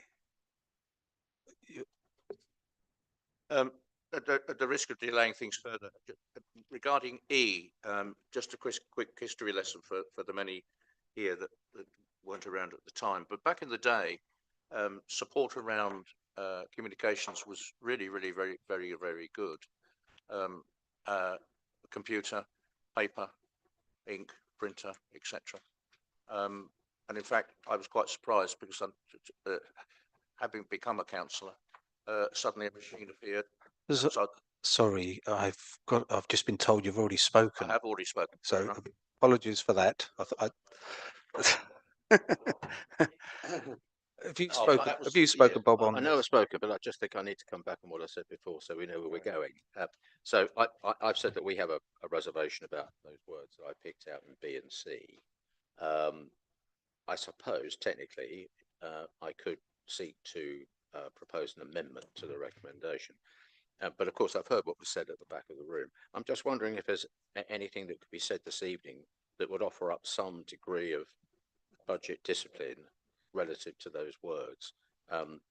Could it be that the leader would make these decisions, I don't know, in conjunction with the senior financial officer or something? I mean, again, I'm not casting any aspersions at all, but obviously if we're looking at a benchmark of, let's say, 35, and someone agrees 150, that clearly leads to budget issues, doesn't it?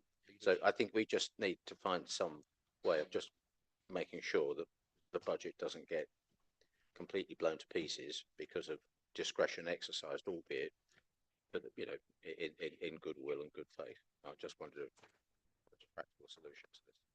Certainly. Thank you, James. Do you have any words of wisdom? that was going to be one of the things I was picking up regarding the potential for an amendment to put into effect what you'd suggested earlier. I think listening from what you just said a moment ago, you'd be happy if the leader would just say here tonight that he would consult with the director for finance rather than having it as an. So I think if the leader is happy to make that commitment, then that would be fine. It would be recorded in the minutes, and we wouldn't need to make the amendment. Yes, absolutely happy to make that commitment. I think that's very clear.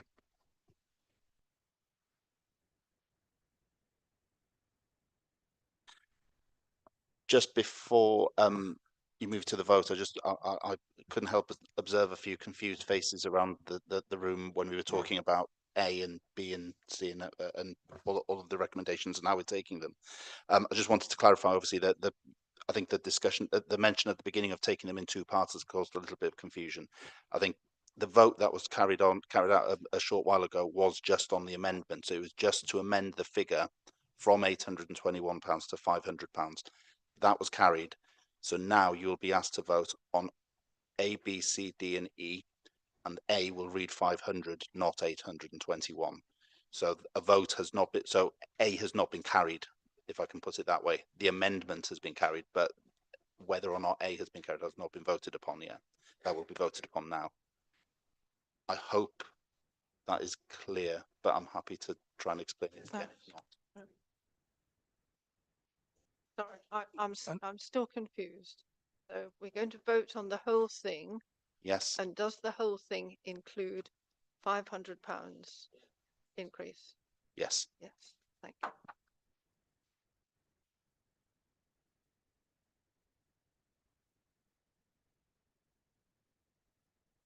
Alex?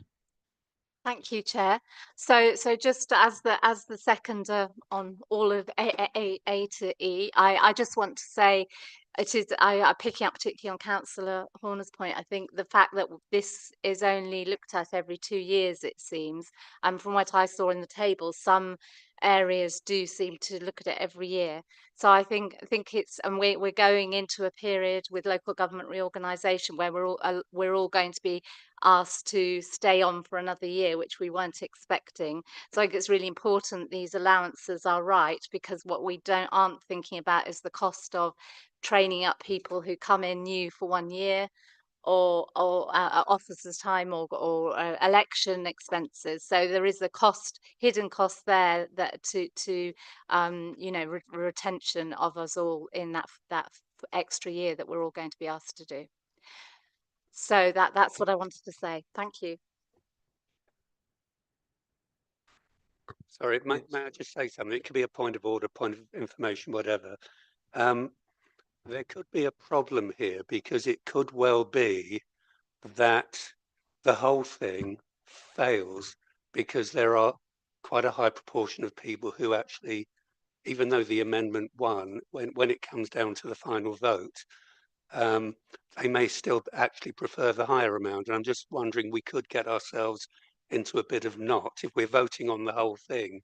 And I just wonder whether it would be safer to vote for A separately, and then we can move on, just for absolute clarity. Yeah, I think just to say, James, as a group, we would agree with what Eric has just said. A as amended first, and then the other items. Yeah, I think that's what Councillor Parsad-White had suggested earlier as well. I think to have A separately, just so everybody's clear that they're voting for A, and just to make it clear, obviously it's impossible to vote for the higher figure now because that has been replaced by the 500 figure. So you cannot vote for the 821 figure now because that's been replaced by the amendment. So you can take A separately and then, yeah. Okay, so let's try and put this to bed then. If we have a show of hands for A with the £500 in there, could you raise your hands in favour?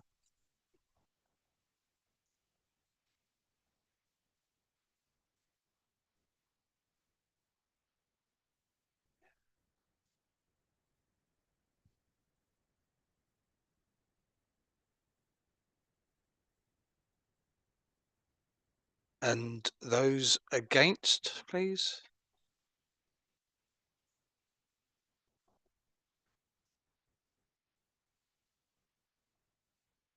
Thank you. And abstentions? One abstention then. So I assume that's carried. That's carried for recommendation A. Now we'll do B through to E. So those in favour, please raise your hands. I think that is probably unanimous. Those against and abstentions. Well, that is carried unanimously then. Thank you very much. That was it's quite a difficult thing. Motion exactly. Motions on notice. 3 motions on notice have been submitted.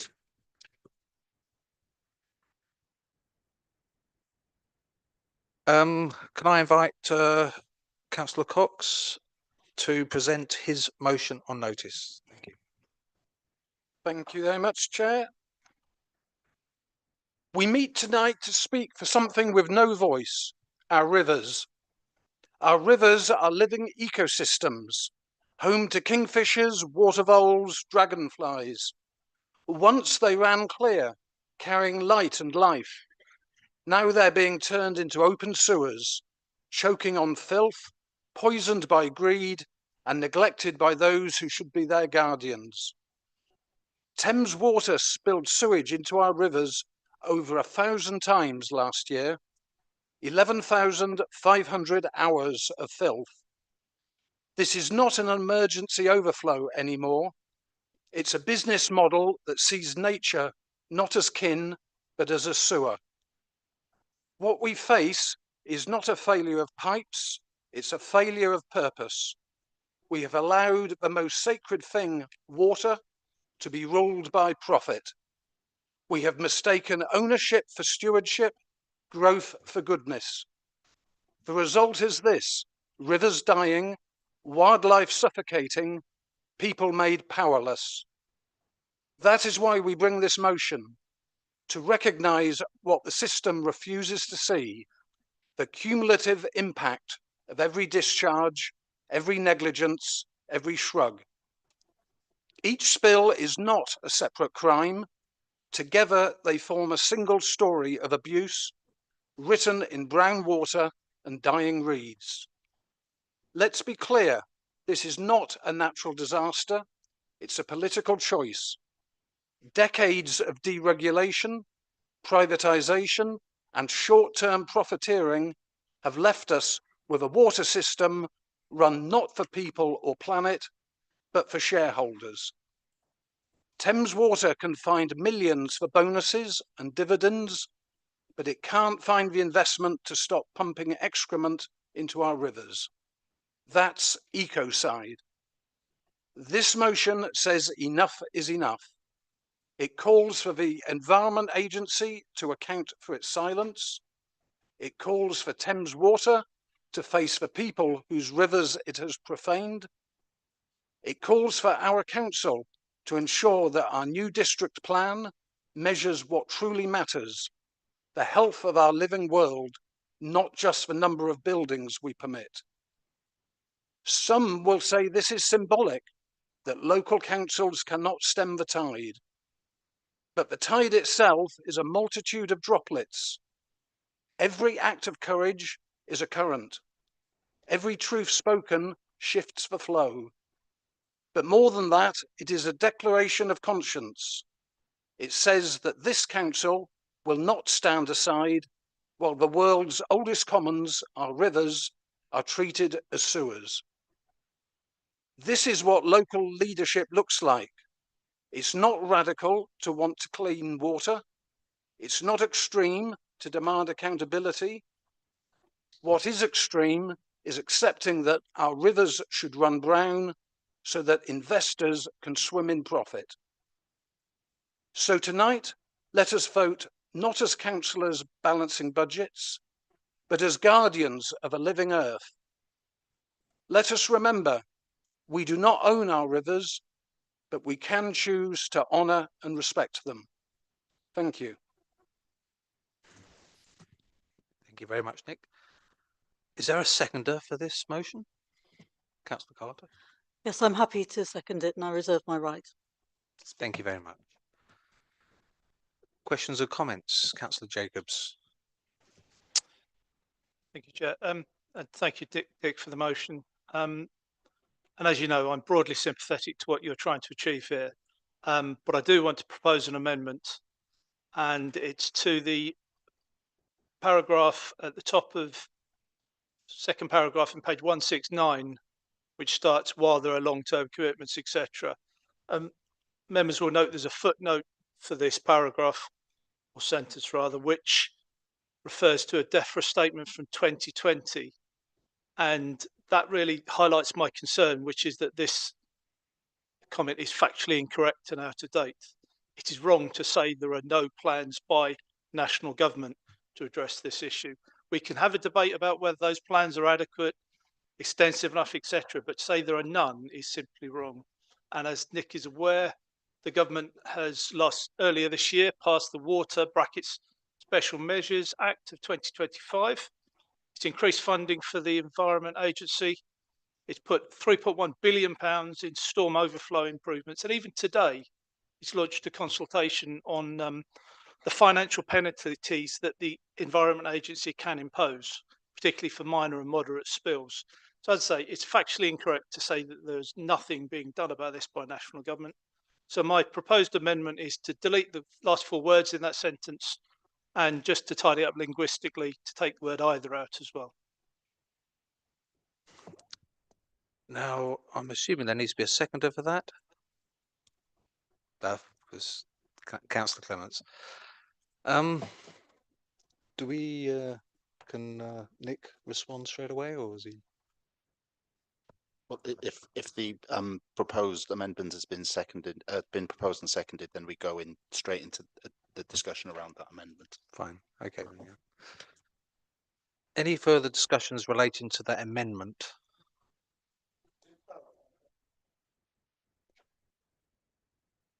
So it's the paragraph starting whilst there are long-term commitments, which is the second paragraph at the beginning of page 169.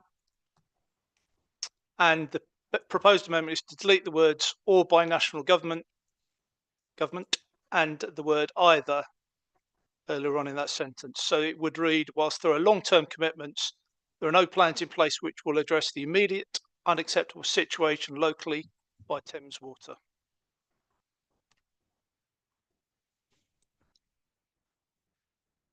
Councillor Buckmaster, do you? Yeah, am I just speaking on the potential amendment? Yeah, because I'll speak generally about it earlier. As it's part of the narrative, I don't think it's really necessary to have an amendment because it's not part of this council resolves to. And I'd just like to say that in my former cabinet member, as a former cabinet member at County Council, I wrote to the previous Secretary of State on similar things, and I didn't receive an answer. So I just thought I'd make that point, that actually they can't be that serious about it. But I will come back and speak in the main debate. Thank you, Chairman.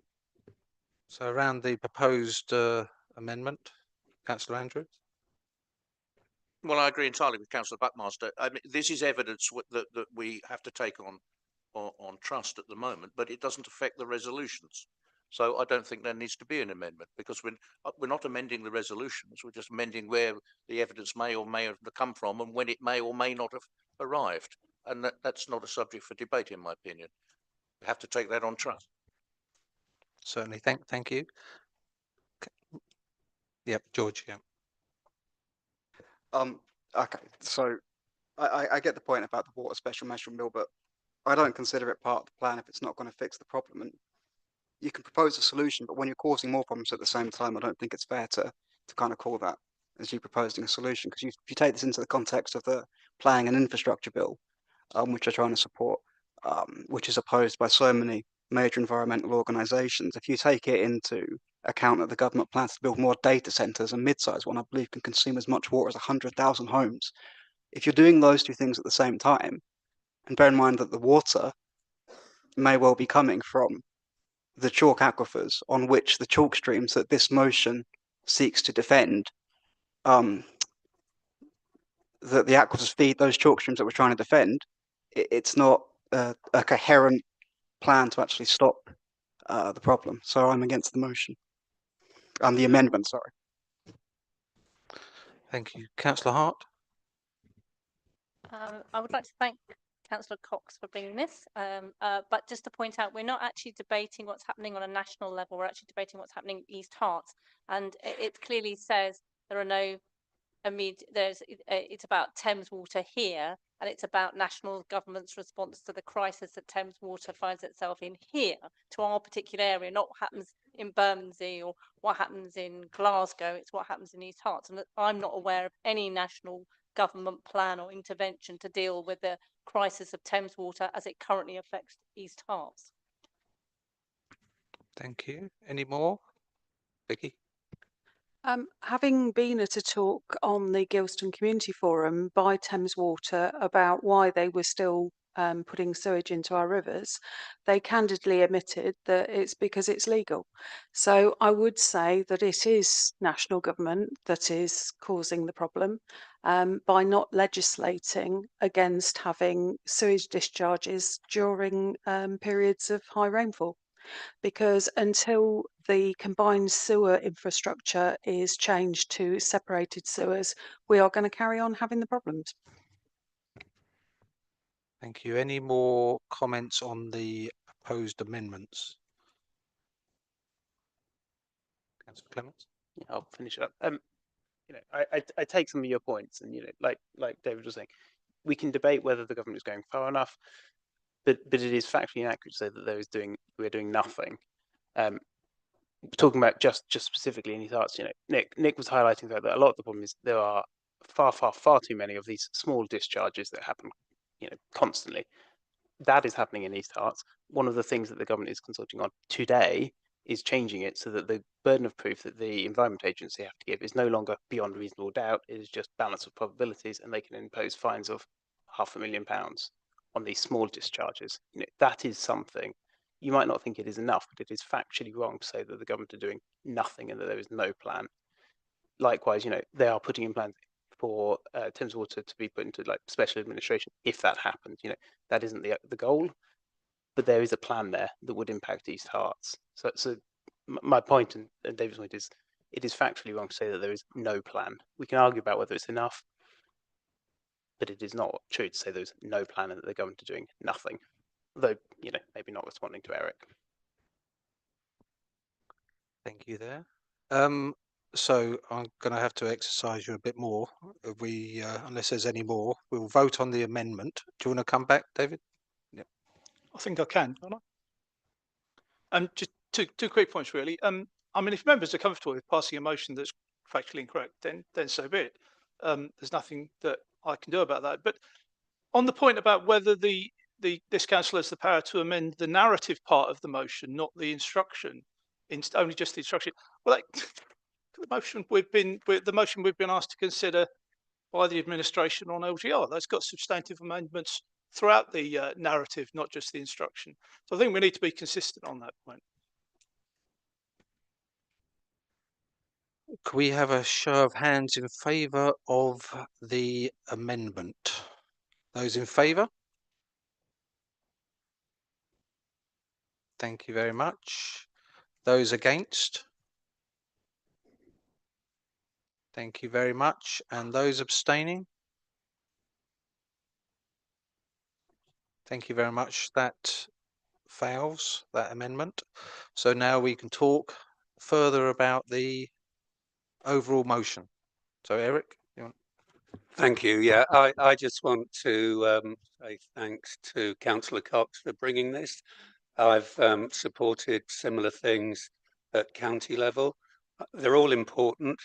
I expect him to be thorough, knowing how he does things now. I would just say that there are some things that overlap other councils and other organisations, but I wouldn't propose to make an amendment to those. I think it's basically laid out in good faith. So I would be happy to support this, and well done for doing it. Thank you very much. Councillor Walcombe. Yes, I echo great gratitude to Nick for bringing forward this motion. And I just add that at the end of the motion, it says to declare support for River Action's Charter for Rivers. River Action is a UK-based organisation, which I know very well, and their Charter for Rivers, I urge you to read. What's interesting to me is that the Charter is supported by many of the NGOs which I've been involved with in my professional life, but not by any councils. And therefore, I think that the support of East Herts District Council for the River Actions Charter will be a first. And knowing these people slightly, I think that that's a wonderful contribution by East Herts District Council to the national conversation about how we better protect our rivers. So I thank Nick for adding that clause and draw your attention to it, clause 9. Thank you. Thank you, Dave. Any more questions or comments before we take this to vote? Maoni? Thank you. Thank you, Mr. Chairman. Yes, I would like just to say that I do strongly support this motion, and I thank Councillor Cox for bringing it to us. I'm sure many of us feel very strongly about trying to protect our rivers, and especially we have some rare chalk streams in this district, which are especially vulnerable. So yes, I think anything that we can do or persuade the government to do would be very good. So thank you very much. Thank you. I'll go Ben first and then you to sum up. Yep. Thanks very much, Chair. Yes, I'm absolutely happy to support this motion. I think it's great credit. It's taken a while, but it's been worth it. So thanks, Nick. And also thanks to Vicky and the planning team who have also contributed. Yeah, really happy to support. Oh, sorry, Rachel, Vicky as well. You want Bob? Okay, Vicky and then Bob, and then we'll go. Yep. I am very happy to support this motion. I would like to ask Councillor Cox whether he looked at the new Thames Water 5-year infrastructure plan and investment plan to see where the plan could be amended to include measures that would reduce the number of sewage outflows more quickly than they've currently got. Thank you, Vicky. Bob? Thank you. I just want to say on behalf of the Conservative group that we will support this motion as well. We all want clean rivers. No one wants sewage going into the rivers. We all value our chalk streams enormously, so we will be supportive. Thank you. Rachel, then, do you want to sum up? Thank you. Yes, I think thank you to Nick for devising this motion. As we know, our rivers are the lifeblood of East Herts. And they're why our settlements are where they are.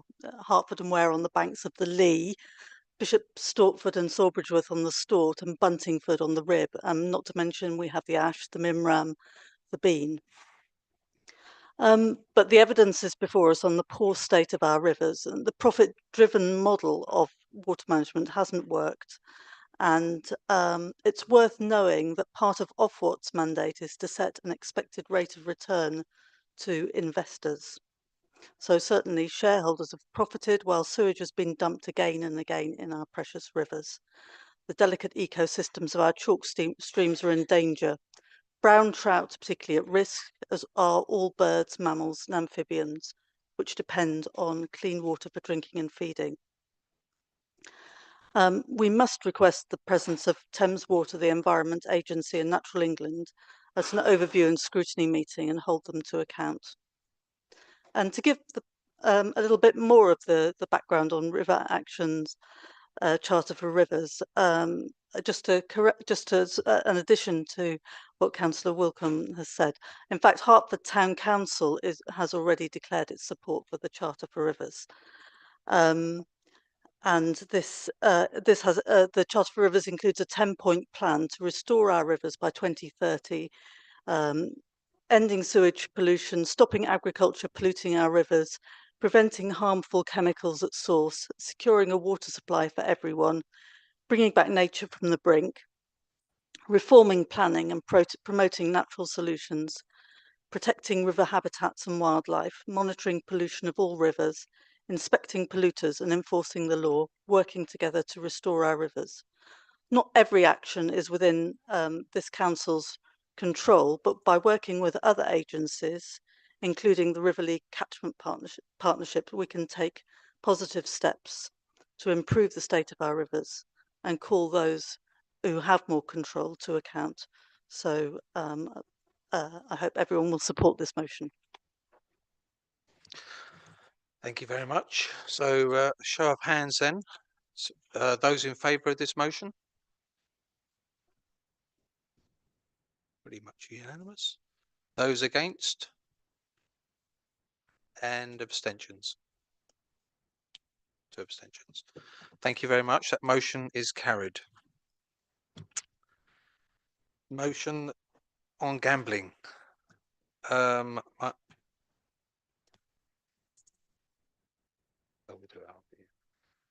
Mahoney, is this you? Yes, thank you, Mr. Chairman. Yes, I'd like to propose this motion all about gambling and problem gambling. We know that this council has a statutory duty to adopt and publish a statement of licensing principles under the Gambling Act and to review it every 3 years.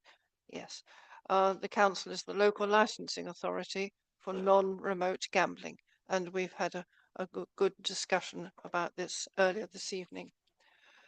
Now, I'm very concerned that there is an estimated 1 gambling-related suicide every day in the United Kingdom. And gambling is now determined to be one of the 6 key risk factors for suicide in the National Suicide Prevention Strategy. Problem gambling is a serious health issue. As well as suicide risk, there are other damaging effects of problem gambling, such as loss of money, mounting debt, loss of employment, damaging impact on children, family breakdown and loss of homes. We note that there is a Hertfordshire Gambling Harms Allowance, which brings together public health, local authorities, NHS and community organisations. This alliance is developing a strategy to reduce these gambling-related harms, but it lacks any power to enforce any measures or to control the gambling industry in any way. So the motion says, East Herts District Council therefore resolves to write to the Westminster Government calling on it to 1. Give district councils much wider powers to regulate gambling by A. Mandating financial checks so as to prevent gambling beyond means. B. Restricting and reducing the amount of gambling advertising and sponsorship of sporting events. And ending all pre-watershed gambling advertising. The World Health Organization recommends ending of this advertising altogether. Calling on the government, secondly, to increase their own remote gaming duty from 21% to 42%, and to use some of the funds from this to help with the treatment for those who suffer from addiction to gambling. We authorise the leader of East Herts District Council to write to the Parliamentary Secretary of State for Public Health to convey this message. And that is the motion, and I commend it to this council. Thank you, Mr. Chairman.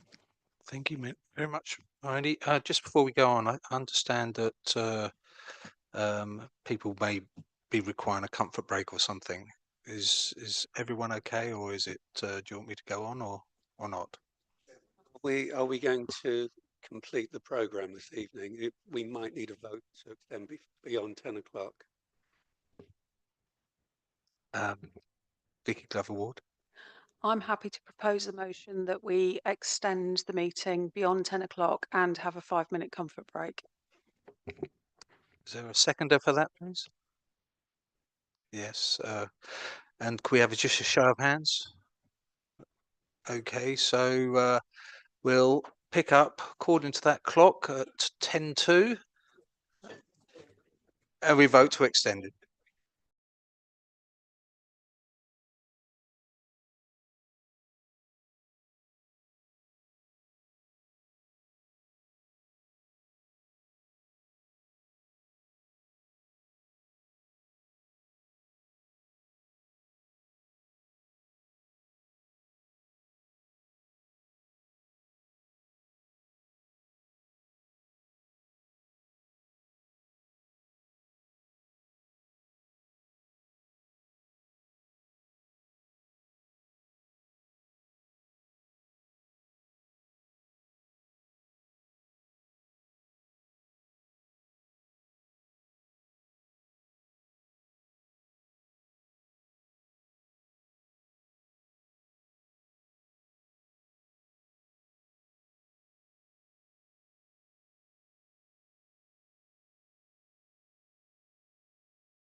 that we're up to seconding the motion now. Is that you, Simon? Yes, I'll second this motion and reserve the right to speak. Thank you very much. Any comments, questions? Eric? Thank you, Chairman. Yeah, I feel very strongly about this. Support it. Doesn't go far enough as far as I'm concerned.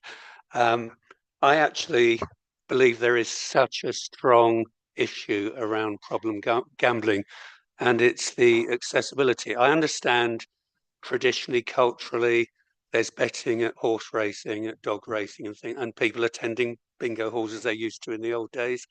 But what really annoys me is the adverts that pop up, and it's not just pre or post watershed. At any time of the day, you could be watching, I don't know, something on YouTube, and an advert, as it did today to me, asking me to gamble. Football clubs, my football club, West Ham, have just stopped being endorsed by Betfair or whatever they were called. Pleased with that. They've gone away from that. But it's celebrities who are encouraging people, are often used to encourage people to gamble. It's the riders at the bottom of the adverts that say, gamble responsibly. Well, who is going to be doing that if you are an addictive personality?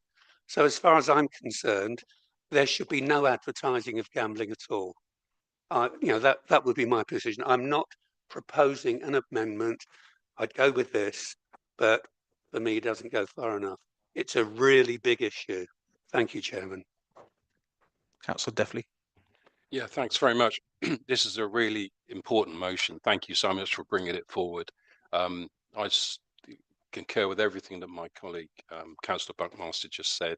I have seen something of the sharp end of this as well, and it is horrific, I can tell you, on families, the way it's hidden from them, and then everything comes crashing down, and it really does. And I've spoken to East Hart Citizens Advice as well, and they come across this quite often when they're trying to help people manage their finances, and the truth eventually comes out, and it is quite devastating, really. It also affects young people in these families as well, quite considerably. And as Councillor Crystal quite rightly alluded to earlier, addiction is a serious illness for which there's no cure, I might add, only abstinence.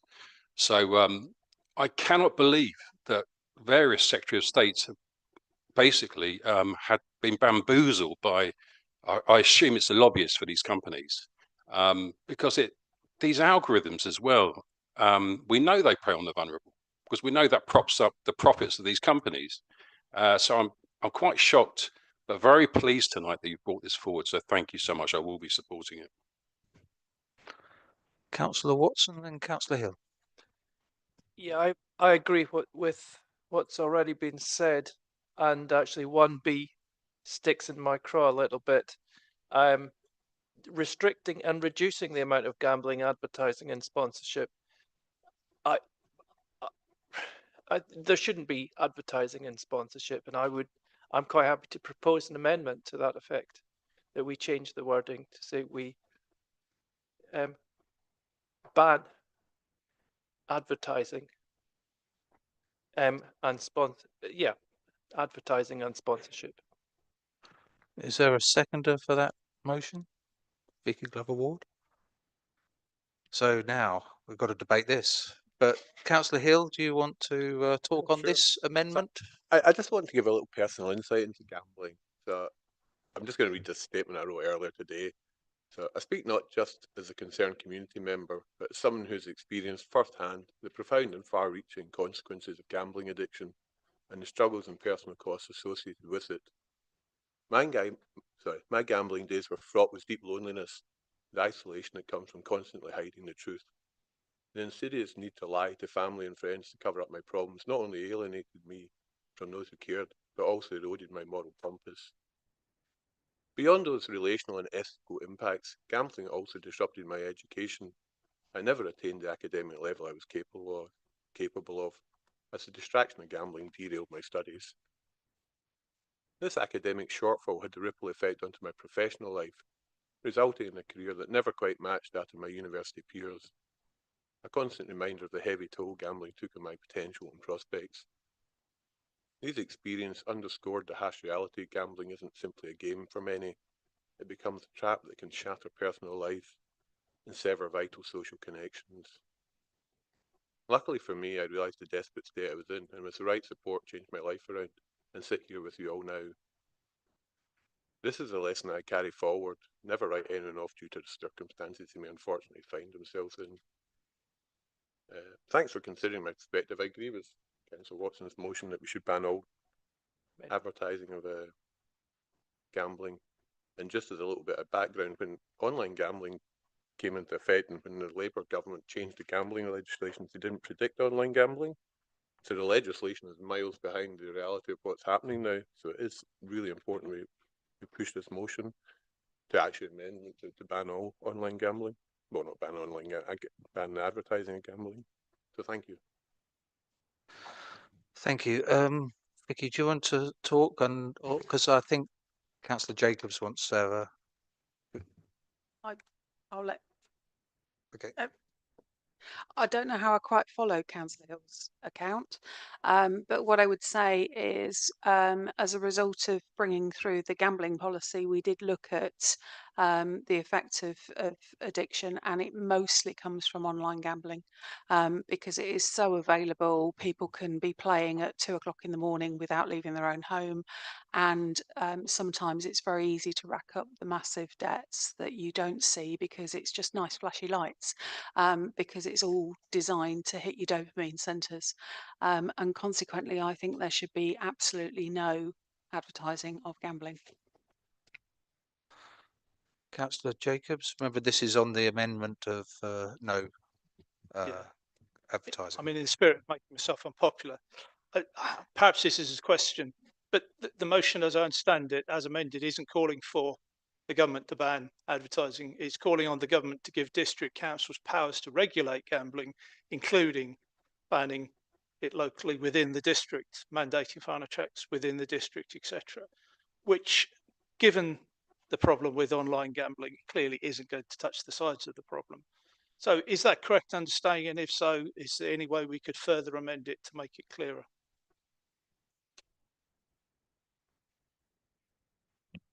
Okay. Stephen, yeah. I mean, if you can come up with some words how we can further amend it, I mean, yes. The initial amendment is just for this local clause here, but So, sorry, can I just interject? In the Constitution, we need to deal with each amendment on their own. Okay. So that amendment will need to be either carried or fall away. And if Councillor Jacobs wanted another amendment, then he could propose and get that seconded. But we need to deal with them separately. Could I withdraw that amendment? And no, no. Okay. All right. So, any more comments and questions around the amendment? No. So we'll take the amendment to vote. Those in favour of the amendment, hands up. Okay. Those against the amendment, hands up. 3. And those abstaining, hands up. Right. So that amendment is carried. So now we can continue the discussion or the debate. Councillor Horner. Can you put your microphone on, please?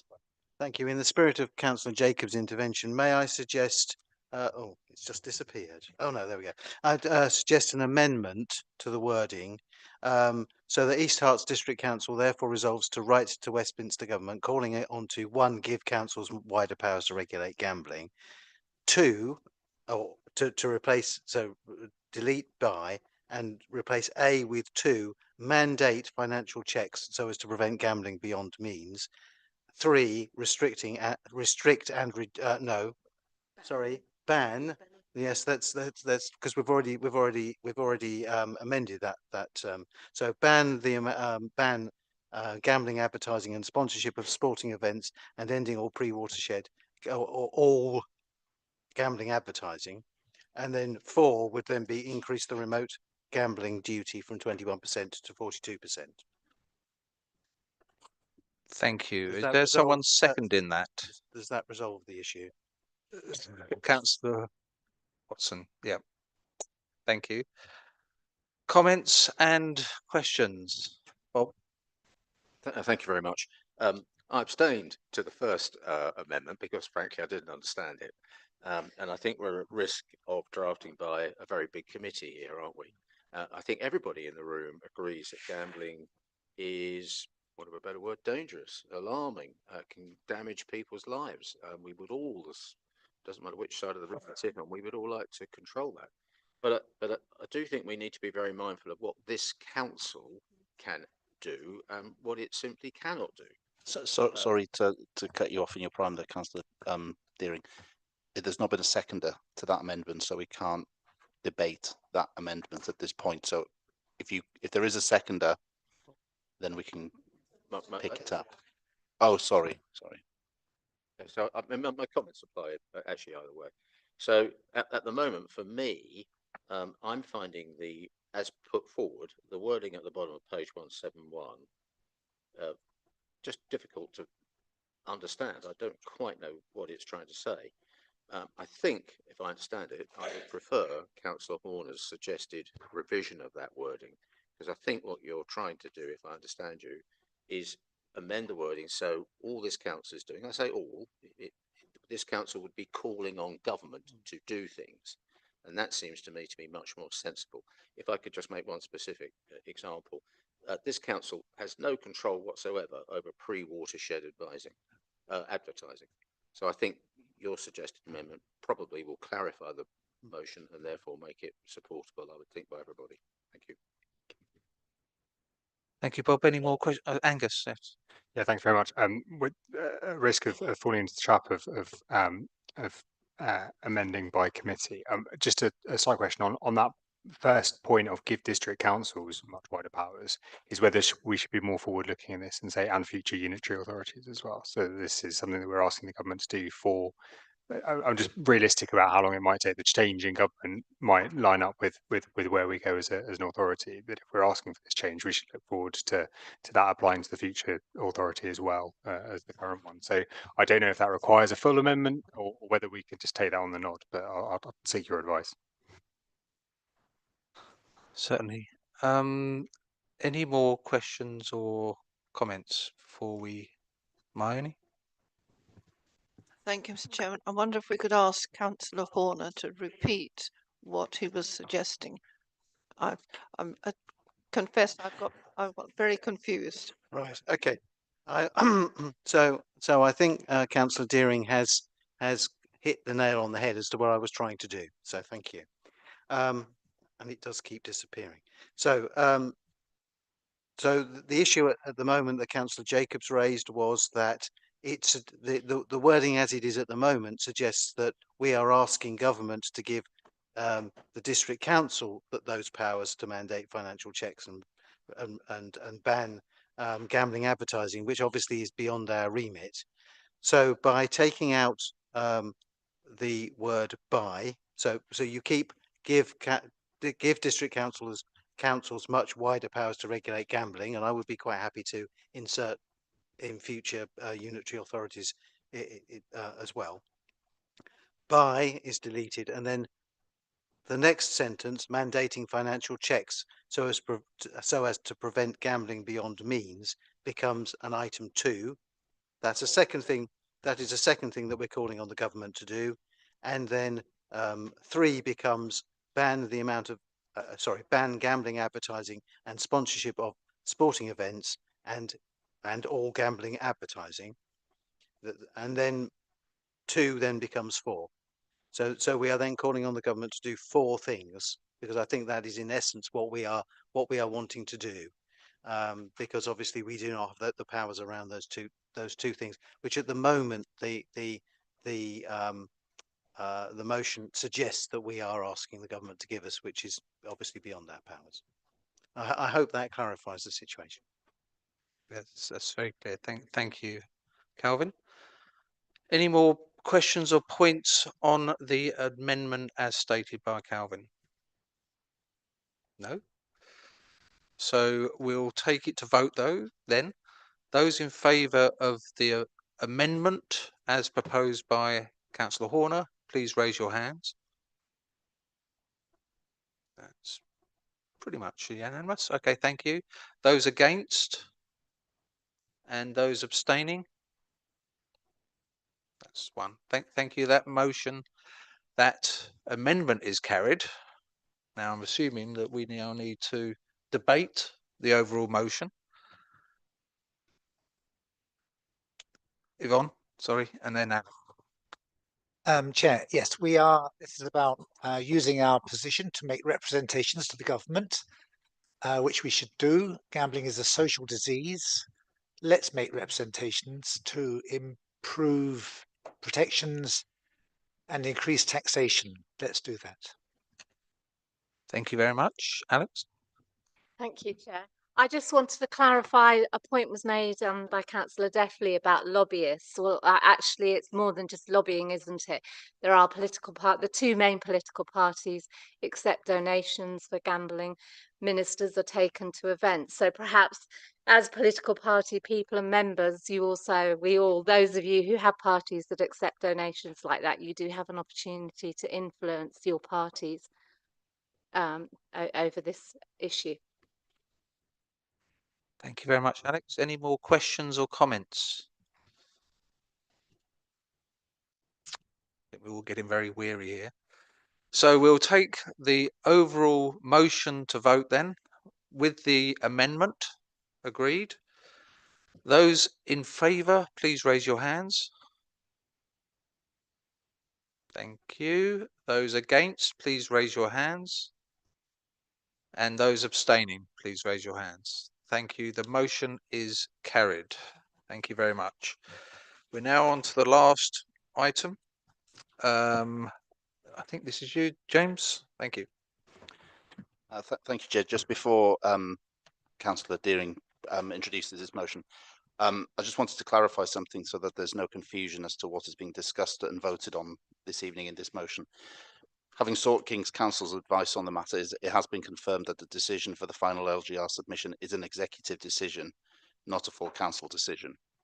That being so, there's nothing in this motion before you today that can change that fact. And the final decision will be taken at the executive meeting on the 18th of November. I have spoken with Councillor Deering beforehand as the proposer for this motion, and he has clarified that the motion doesn't seek to do that in any event. However, I just wanted to make that position very clear for everyone, just in case there was a confusion that you were in effect voting to have the final say at council, not at executive, which is not something that is in council's gift. Thank you. Thank you very much, Bob.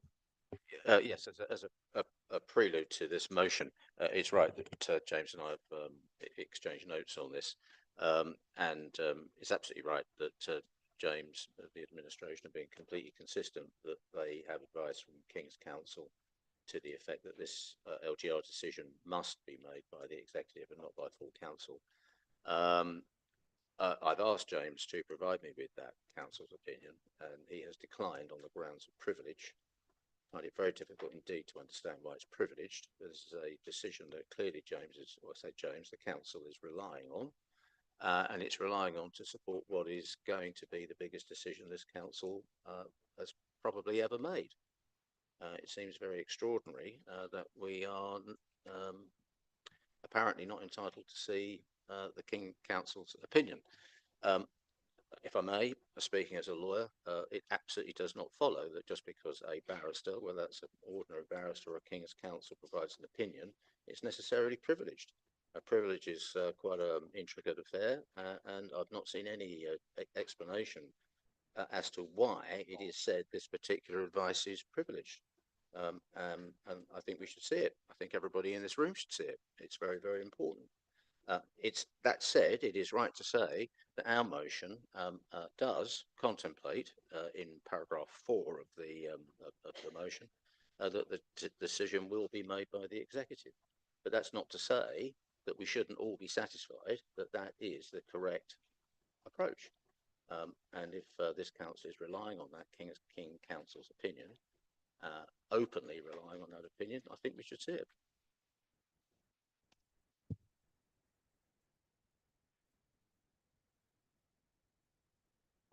Again, I'm happy to discuss it with Councillor Deering outside of this setting and to proceed with your motion this evening. I have responded to you since about why I feel it does attract privilege. Also, it was obtained on a multi-authority basis, so all of the Hertfordshire authorities obtained this advice together, and therefore it is not for me to waive that privilege without the consent of all the other authorities and the Casey's chambers, which is not going to be forthcoming. So even if I was of the opinion that I was to be able to share that, I would need to have all the other authorities be on the same page, and they are not. Well, I don't want to get bogged down on this. So we're very happy to proceed with the motion as we presented it, which does contemplate that the executive will make this decision. But the fact that this advice may have been taken collaboratively between us and the other 10 Hertfordshire councils of itself doesn't make it privileged, nor does it make it confidential.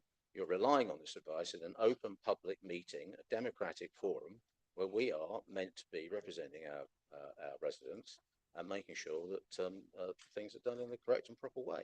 So yes, we can carry on the debate, but I will require a substantive written explanation from you as to why you say this advice is privileged. I'm happy to provide that. I have sent you an email which you may not have seen at 6:30 this afternoon. If that does not satisfy you, I will go into a lot more detail for you. I'm happy to do that. We can pick it up tomorrow or next week or so. So, Bob, are you? Do you want to talk on your motion? Well, I'll propose the motion and then reserve, if that's okay with you, Chairman. And seconding? I'm very happy to second this motion. I reserve my right. Thank you. Thank you very much. Comments and questions, Councillor Buckmaster. Yeah, I've got to start by saying I'm incredibly disappointed that we had to bring a motion forward to do this. County Council, there are members of the County Council here who will be attending an extraordinary council meeting on this very subject. Other district councils are also holding extraordinary meetings to deal with this. Now, there's quite a bit of, I do want to accept also that in the amendments, which are vast on here and unnecessary, I think a lot of it is fluff and trying to justify things. I do accept the fact that some consultations were made. I know that Councillor Wilson went to various towns and he was at Soreton. I couldn't go to that because I was at an LC Whip event. But as well, as I say, incredibly disappointing because we've accepted the point through Councillor Deering that, yes, the executive will make this decision.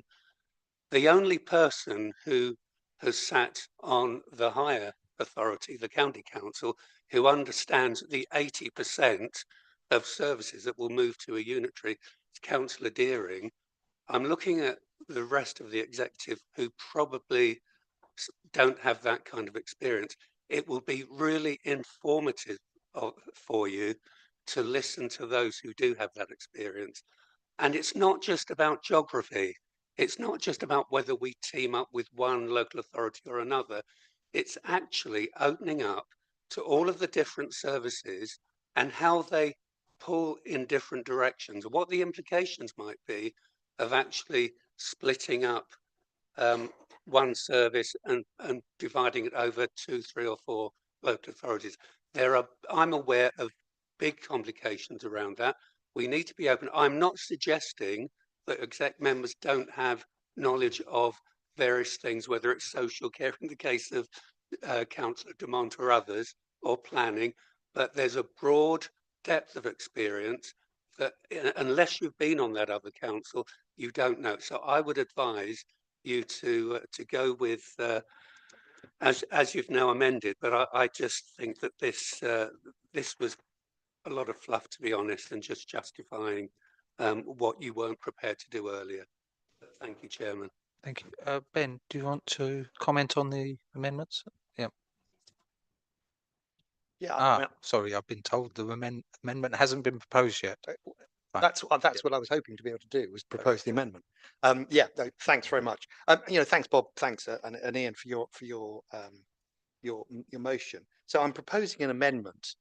Firstly, because I think the suggestion in the motion that there was no consultation and debate is not correct. Secondly, because I feel there's some unfortunate ambiguity, unintentional, I'm sure, in its wording when it refers to the decision-making process, and I think we've kind of covered that. And lastly, because I am very, very happy to have an extraordinary council meeting with a discussion and an indicative vote, and I want to set that date as soon as possible. Just to be absolutely clear, Helen and I have been very, very open with Bob and with Graham and David and Miney, group leaders, offering meetings, briefings, the opportunity to feedback views from your political groups. There was a full briefing and there is a full briefing and opportunity for discussion already planned. That was planned. Bob, you hadn't approached me to request any more meetings. You didn't turn up to the most recent briefing that we offered, or send a substitute. I've had no recent feedback from group leaders on LGR. As you say in your motion, LGR is a huge change, and I'd sincerely hope that we could put politics aside and engage in a grown-up discussion before we reach that point. I prefer to communicate in person, telephone, or email. So you could have easily reached out and said months ago, we want an extraordinary council meeting, and we would have been happy to do that. And lastly, I think I want to be absolutely clear on something. We talk about this as the biggest decision that we'd be making. We're not making the big decision. All we are doing as a council is recommending what we feel is a preferred option for us. Now, that's important, but we're not making the decision about what unitary model is coming through. That's the government's decision. And I think we need to be very, very clear about that here. All we are doing is putting our voice on the proposal that goes to the government, one of 11 councils, and there is no promise by the government that it will pay any attention to any of us. So I think we need to be very, very clear on that. We're not making the decision. We're choosing which one we prefer to suggest, but the reality is we have very limited powers. I don't like that. I'm sure you don't like that, but that's the reality that we face. So anyway, I propose the amendments to the motion. I reserve my right to speak if I can. Thank you very much, Ben. And who would second this? Miney? So we're talking now about the amendment to ask questions and discuss this particular amendment. Ian, Councillor Devonshire. Thank you, Chair. I cannot support this amendment because, for a start, I don't think the changes are really needed. It's all words. That's the only thing that's changing. And the other main reason I can't support this is the final paragraph has been completely crossed out. And that final paragraph, to me, is very, very important. It says, we're asking the executive to refrain from making any final decision on the council's position within the LGR process until the extraordinary meeting has taken place. And you've crossed the whole thing out. Why? Yeah, I can't support it. I come back because, as James has already said, the decision has to be made at the executive on the 18th of November. That comment is irrelevant. The decision is made by the executive on the 18th. That comment's not needed. Thank you. So, Alex? Can I just Vicky? point out that the amendment has a date in it that is before the 18th of November. So the last paragraph isn't really needed, is it? Thank you. Vicky? You say that none of the amendments are required, but at least one of the items says allow a free vote of all members. Now, we're not a whipped party. I don't quite understand why anybody would want to be whipped, because I like to make my own decisions. However, we cannot impose on the other three parties that are whipped which way they're going to vote. So we can't allow a free vote. That has to be the choice of the leaders of the parties to allow a free vote, or however you do it. I don't actually know how you do it. Thank you. Councillor Jacobs. Thank you, Chair. I think there are 4 other parties that are whipped, but I'm sure other members will clarify that point. Yeah, I think it might be you. Just on Ben's point about no feedback from group leaders about local government reform. Fair point, but I always assumed, and I suspect Bob did as well, and possibly other group leaders, that this decision would always be made by full council. And we've been told that there is some confidential legal advice that the council have received that we're not allowed to see, but we just have to trust that that advice says that we can't make the decision, has to be made by the executive. You must realise how uncomfortable that is, because you could be telling us anything. We've got no way of challenging it. My question, I have another question, which is, I'm aware that full council of Cambridgeshire County Council earlier this week, in fact last night, considered a local government reform and voted on it. Full council, not the executive. And the wording of the motion that was before the council was very clear. It was the recommendation of that council. It wasn't an advisory thing that goes to the executive. Are we saying that motion, that decision was ultra vires? Because that would be concerning. And indeed any other council that's allowing the full council to make a recommendation on this issue. That was the only points I wanted to make. Thank you. Thank you, David. Any other questions or comments? Well, just speaking to the, sorry, yes. Yep, Bob. Speaking to the proposed amendment, I completely echo Eric's comments, which is just not necessary. There's nothing about our motion that has needed to be amended in the manner in which this proposed amendment suggests. I might mention incidentally that I first saw this at about 5 to 7 this evening. Could have been delivered to us days ago. And just for the sake of the record, I have been speaking, and I hope she won't mind me saying this, I've been speaking from time to time with Helen Standen, the Chief Executive of this council, most recently just a few days ago. I'm sure that Helen has briefed me absolutely to the best of her ability, and extremely well, I might mention. This amendment, it just isn't necessary. It's fiddling while Rome burns, and we will not support the amendment. I do notice that very belatedly through the amendment, though, the council is agreeing that to have an extraordinary council meeting on the 13th of November. That's the date that was otherwise set aside for a briefing, and one wonders why that wasn't always set aside for a council meeting. But the amendment's unnecessary, and we will not support the amendment. Okay, thank you, Bob. Eric? Thanks, Chairman. Yeah, I just wanted to make the point, really in response to Ben, that although a briefing was arranged, it's not the same as having full debate in council. You just look at the number of points that have come out over the various papers and motions that have been raised. There's an awful lot of information. We're really well informed this evening as a result of that.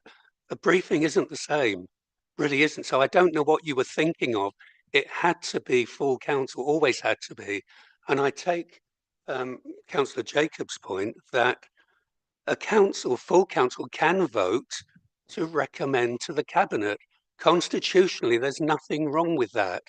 So as Bob said, I really don't know why you had to do so much justification in the amendment to maybe try and make it yours. I mean, that's really going against the spirit of what we were asking to do. It's about transparency. It's about all of us representing our communities. We have a lot of experience in this room, and I'm asking you to use it. You've accepted that, but actually, like Bob, I don't agree with the amendment. We should just go with the original one. Chris? First of all, having a bit of a feeling of deja vu, given the amount of times similar motions from the Liberal Democrats 2019 onwards were amended in very similar ways. But I think, you have short memories. I'm speaking. If you let me speak, please. Secondly, on your point, Councillor Buckmaster, earlier about how there's much more to just to this than just geography, I entirely agree. In fact, when I was speaking to some of the residents, which I really enjoyed doing in the various towns, one point I really took on board was that it probably isn't the most important thing. The important thing is how we operate as a new council, not the shape of it. But in that case, we're not having a full council meeting. I presume we're not going to demand one in public in this forum on those topics, but they're more important than this topic. However, I have no issue, and you might be interested to know that nobody that I know of in this administration has an issue with you having an extraordinary general council meeting. All you had to do was ask, and you didn't have to ask in this way. Any more questions or comments? No. So we're going to take this amendment, sorry, to a vote. Those in favour of the amendment, please raise your hands.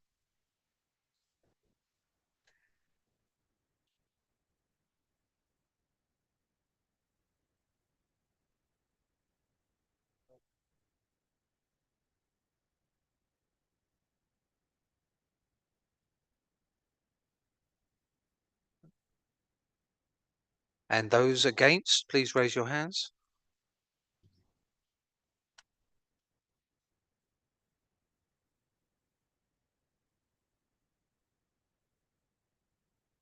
Thank you. And those abstaining?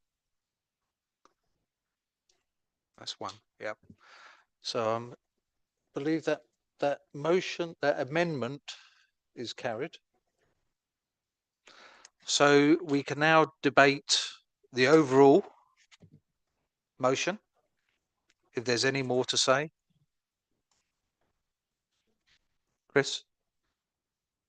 I'd just like to take this opportunity to thank all the residents that spoke to me in the 5 towns in the engagement process I went through.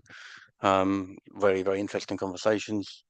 And I hope we can do more of these sort of engagements in future. I think from previously, just to elaborate a little bit on the fact this isn't the most important decision that we're going to take, just as Councillor Crystal says, there's going to be 10 other councils, excuse me, also giving their opinion. And it's somewhat ironic that the Labour government's idea is to make us more powerful locally. We don't really have a say locally in exactly how it's going to work. Thank you. Councillor Dumont. Thank you very much, Chair. Yeah, I'll just, now that we've got past the amendment stage, I've got so confused tonight. In fact, in 6 years, this is probably the most open debate I've seen in this chamber, with people changing their minds and voting. So I think there is something to be said from that. And I hope that when we come back on the 13th, not a Friday, is it? Good. When we come back on the 13th, I hope we can have a similar debate and we can cooperate. And I'm really looking forward to Bob and Eric hearing from you with your superior knowledge. I really am. I mean that sincerely. Broader knowledge, not superior. That's not what you said. It's all recorded and we can play it back. No, I'll be genuinely interested to hear, because this is a huge decision.